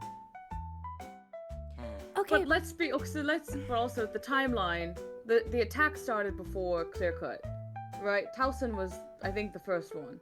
Towson was about 16 days ago, and then I don't have easy access to the exact days since then, but it proceeded in the order that you were given until yesterday night when Giles was attacked. So I think they So they've found been out gone. midway through that Clearcut knew Primal Ruins, and then decided get him out of here. No, I mean that doesn't make sense. If they knew midway that he knew about Primal Runes, why would they attack him specifically in the first place? It's more likely, I think, that this is for money than it is some kind of attack for knowledge about these Primal Runes. And even then, Clearcut didn't know more than any learned mage. We could have gone to like a head druid or something like that and learned probably the same stuff. well, especially because. Or I the mean, library. Or the library. there- This is why we don't go to the library, because we could just ask old men the exact We same did go to question. the library, and we This didn't is learn. exactly why we go to the library, so we don't have to talk to old weird men. to the library. Are you saying that Clear Cut was weird? Is that what I I'm never hearing met from the you? man. Oh my I think God, I may have Tyler. blacked out during that episode, but I think we did go to the library and we didn't learn half this shit. Lyra, Is what happened this to your Lyra booty? imitating Calx? No, this is me, Karleigh, like being like, "What the shit?" Like I think I blacked out. Like, No, we did did go we to the not library. learn anything? Like what are we Before- talking about? Before any more is said, we're working on a lot of assumptions because we don't know what's going on. What we do know is that there was someone else here who was attacked, and that the person who is doing these attacks almost certainly lives in this area. And most of the people, if not all of the people who live here, frequent this bar. People in this bar, either the bar owner or Jamila the waitress or something similar, probably know more about these people than us. They could probably point us in the direction of people who could have better motives that we might understand. I'm going to go use a ritual to, I want permission for whoever owns this place. I really don't know, but I will get it, and then I will look for magic in the nearby area to see if we can find anything else. And can I leave the table? I want to see if I specifically see Jamila, but if I don't, I would like to. Well, do I see her? Yeah, you see her. Jamila's working here. She's, gathering orders and gathering mugs and cleaning tables and bringing out food. She's an housemaid. Okay. Can I just like walk up and say like, hey, I'm sorry, but yes. I would just like to get a pint, and I would like to get one for the rest of my friends at the table over there as well. Yes, of course. I'll be right out. Yeah, do you need help carrying them, or do you got it? No. I've gotten orders for much larger parties. Oh, okay. How much is that going to be? Oh, it's going to be, and she pulls out an abacus, and no, she it is one silver piece. Of the corset. Yeah, it is one silver piece a mug here. Oh, then here, and I'm gonna hand her a single gold piece, and say, maybe make that 7. Oh, very well. She will go back into the kitchen, and or behind the bar, and she will get some mugs of ale and bring them out to your table. I'm gonna take 2. Okay. Anything else? Well, we did wish to speak with you, actually. Oh, yes. What can I do? I'm just gonna double hand and then just start sipping at it and let the rest of the party kind of. Okay. Yeah. Well, hello. We're freelancers. We're looking into the attacks that have been going on in the Sawdust District, and we'd like to ask you a bit of questions. And now that you are up close and you are looking at her, you can definitely see bruising on her face that she has tried to cover up with makeup. She, is like, oh, and she kind of like rubs the back of her shoulder. Maybe that's where she suffered a bad hit. Of course, well, if you're freelancers, I'm obliged to answer your questions. What can I say? Could you go through your attack if it's not too traumatic for you? I had a late shift working here at the Curving Mug, and well, going home, it was quite a long walk. I forgive to say I actually had some things to drink that night myself. When as I was walking, Daisy the cat leapt out of an alleyway and beat me. I'm kidding. It was Daisy the whole time.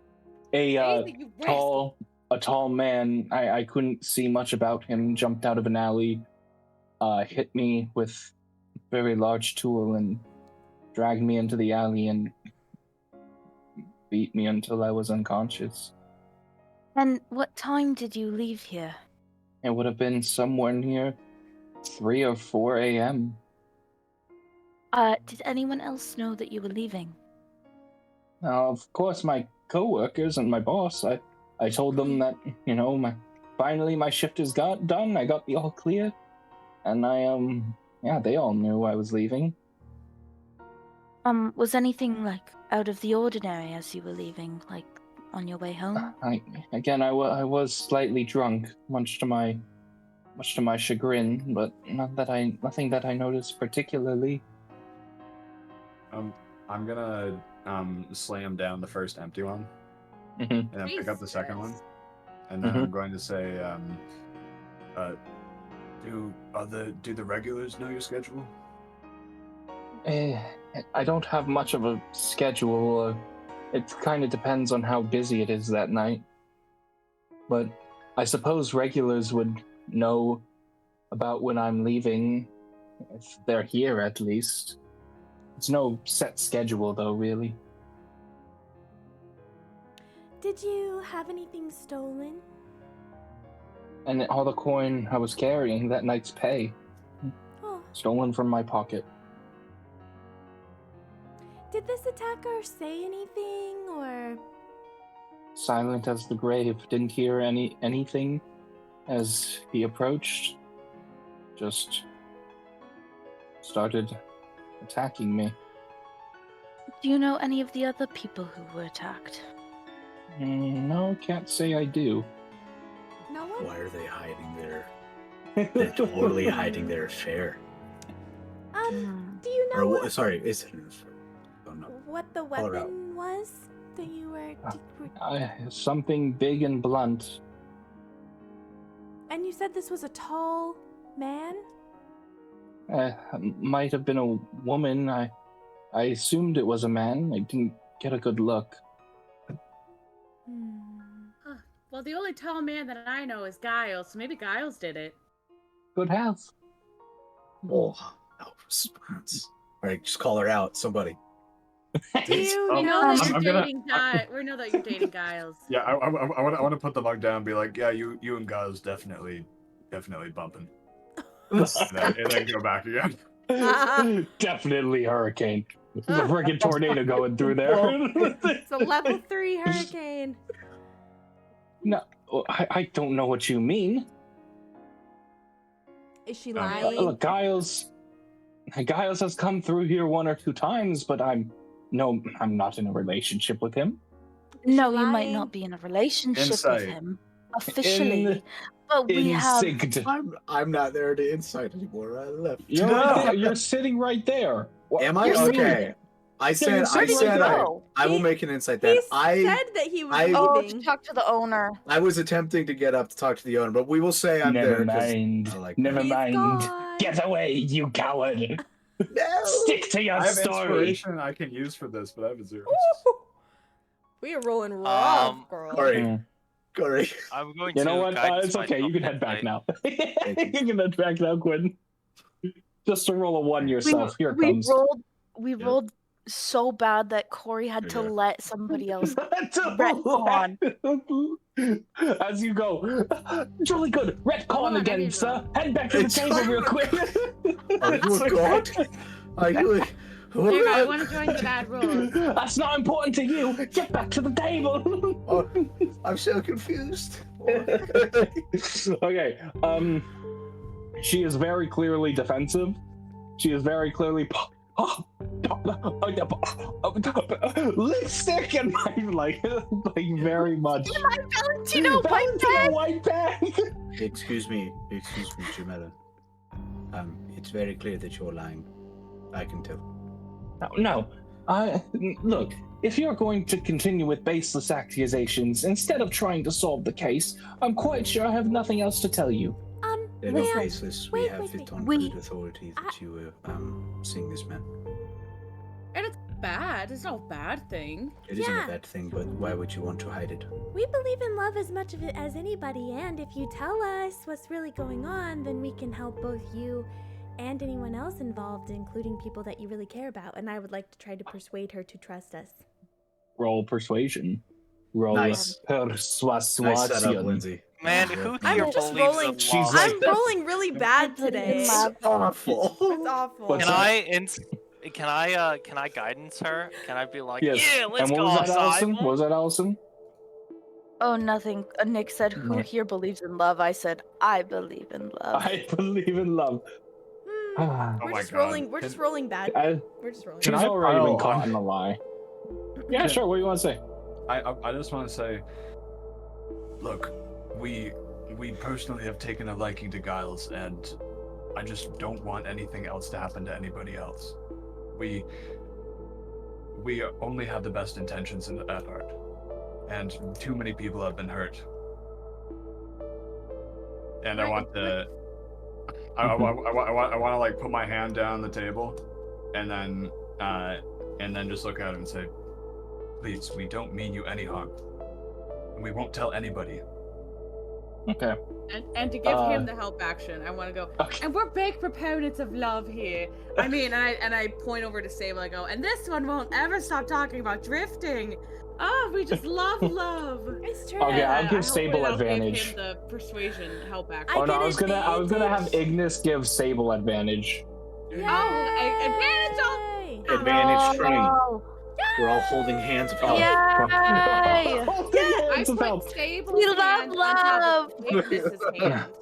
Those two can When did hold we all become hippies? And she will Such a good sigh. man. She will sigh. Look, fine, okay, I've spent a night or two with Giles, but it's not... I don't plan to see him again. It's not going to work out, I know. There's nothing there, and I don't want to pretend or even claim there is. Why? Did something happen? Something go wrong? He cares more for his work than anything else. Oh. I heard he's terrible at his work. No, he works too hard, is the problem. Everybody But he's hates not him for good it. at it. He's like behind on it. He needs to do sanding. I mean, Look, Yeah. I suppose this might be in poor taste or something of the sort, but last night, he was supposed to come see me, but decided to stay late at work instead. That's what's going on.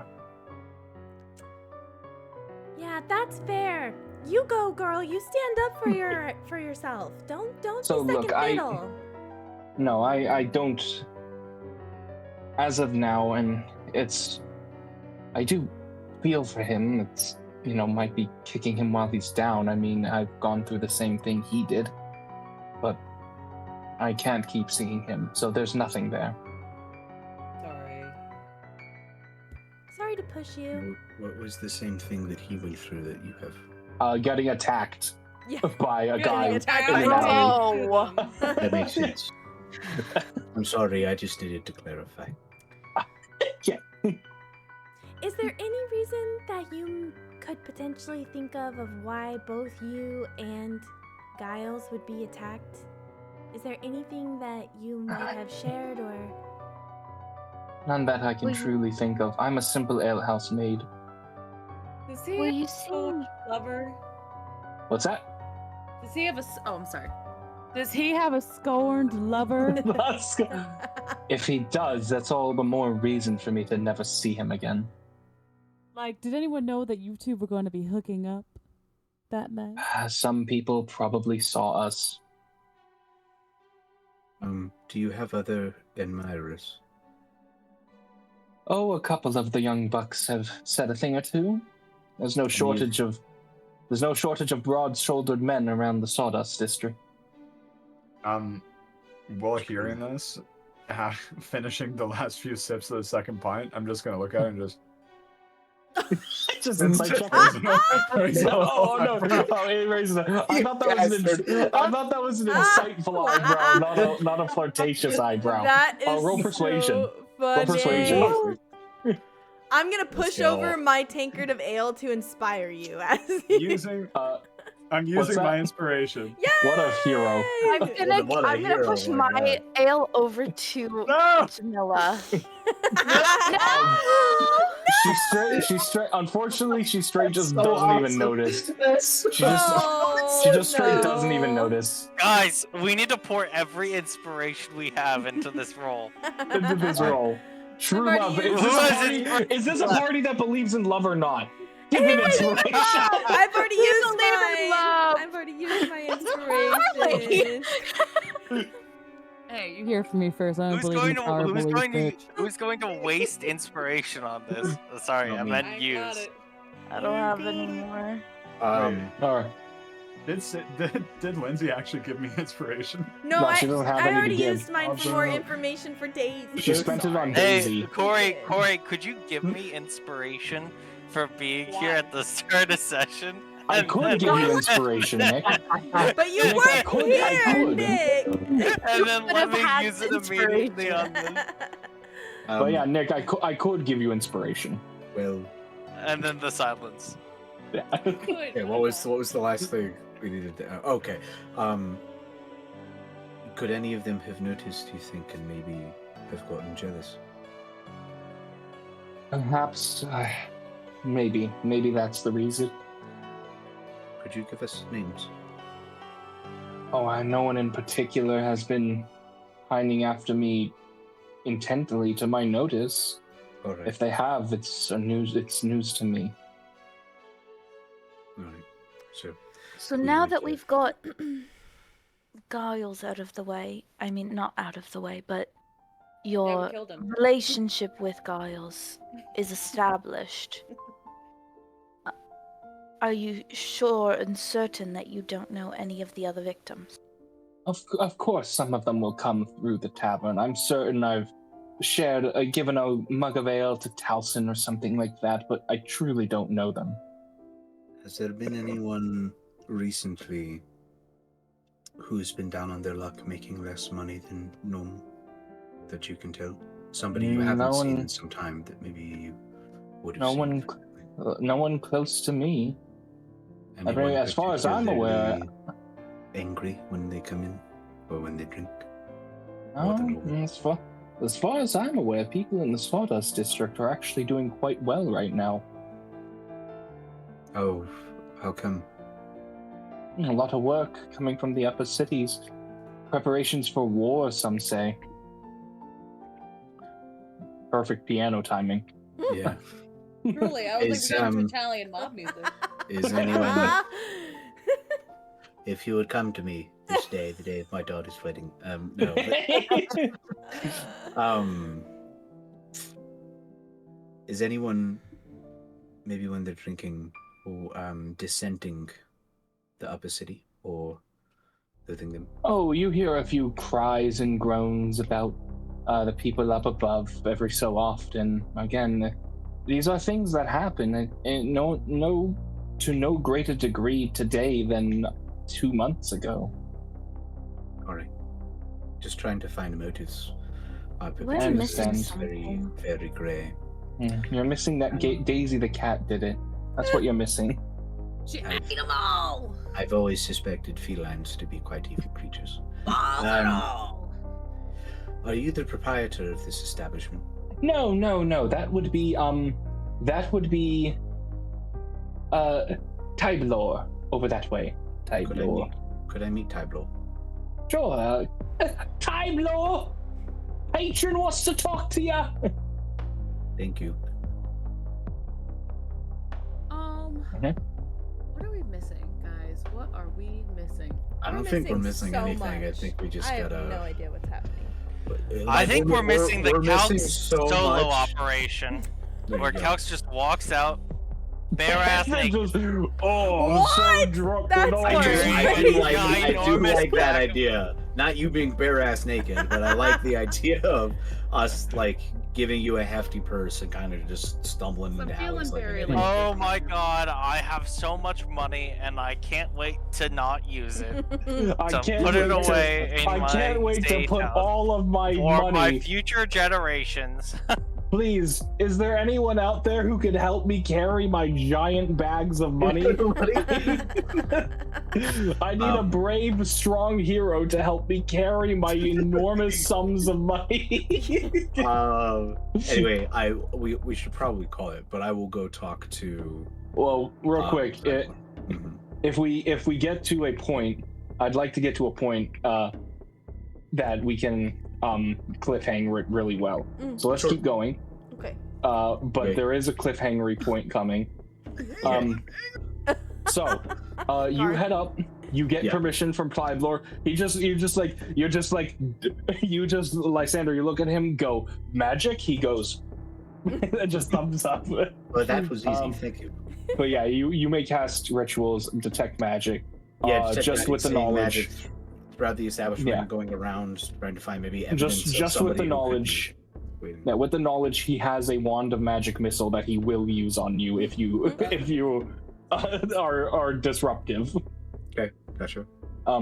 Okay, so roll me perception. Okay, I will guidance myself. So 16 total. That's enough. You walk around, and as you're gonna go walk and see all the patrons, and for now we'll just say that the entire party is with you. Okay. You walk around the patrons, the establishment. You're not sensing anything, but there are a couple patrons outside. And so, hey, I'll go outside. I'll check the patrons. And of course, you sense the wand of magic missiles, by the way, but that's the only magic item in the bar. Oh, and me. And you. Yeah. Though, no one notices you, especially not hot women. Oh no! So, next time, Ignis. Next time. It was in the roll. You've opened the box. Lie. So now we gotta wingman the shit out of Ignis in the coming sessions. Yeah. So you head outside. And you will look around, and Lysander, you will get a ping of magic.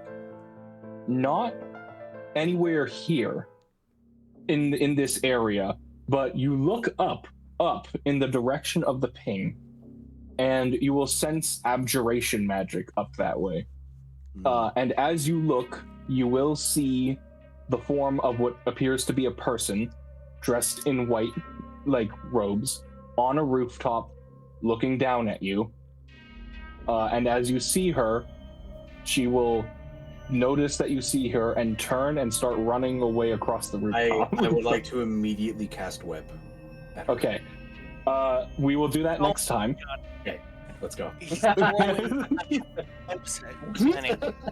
Yeah.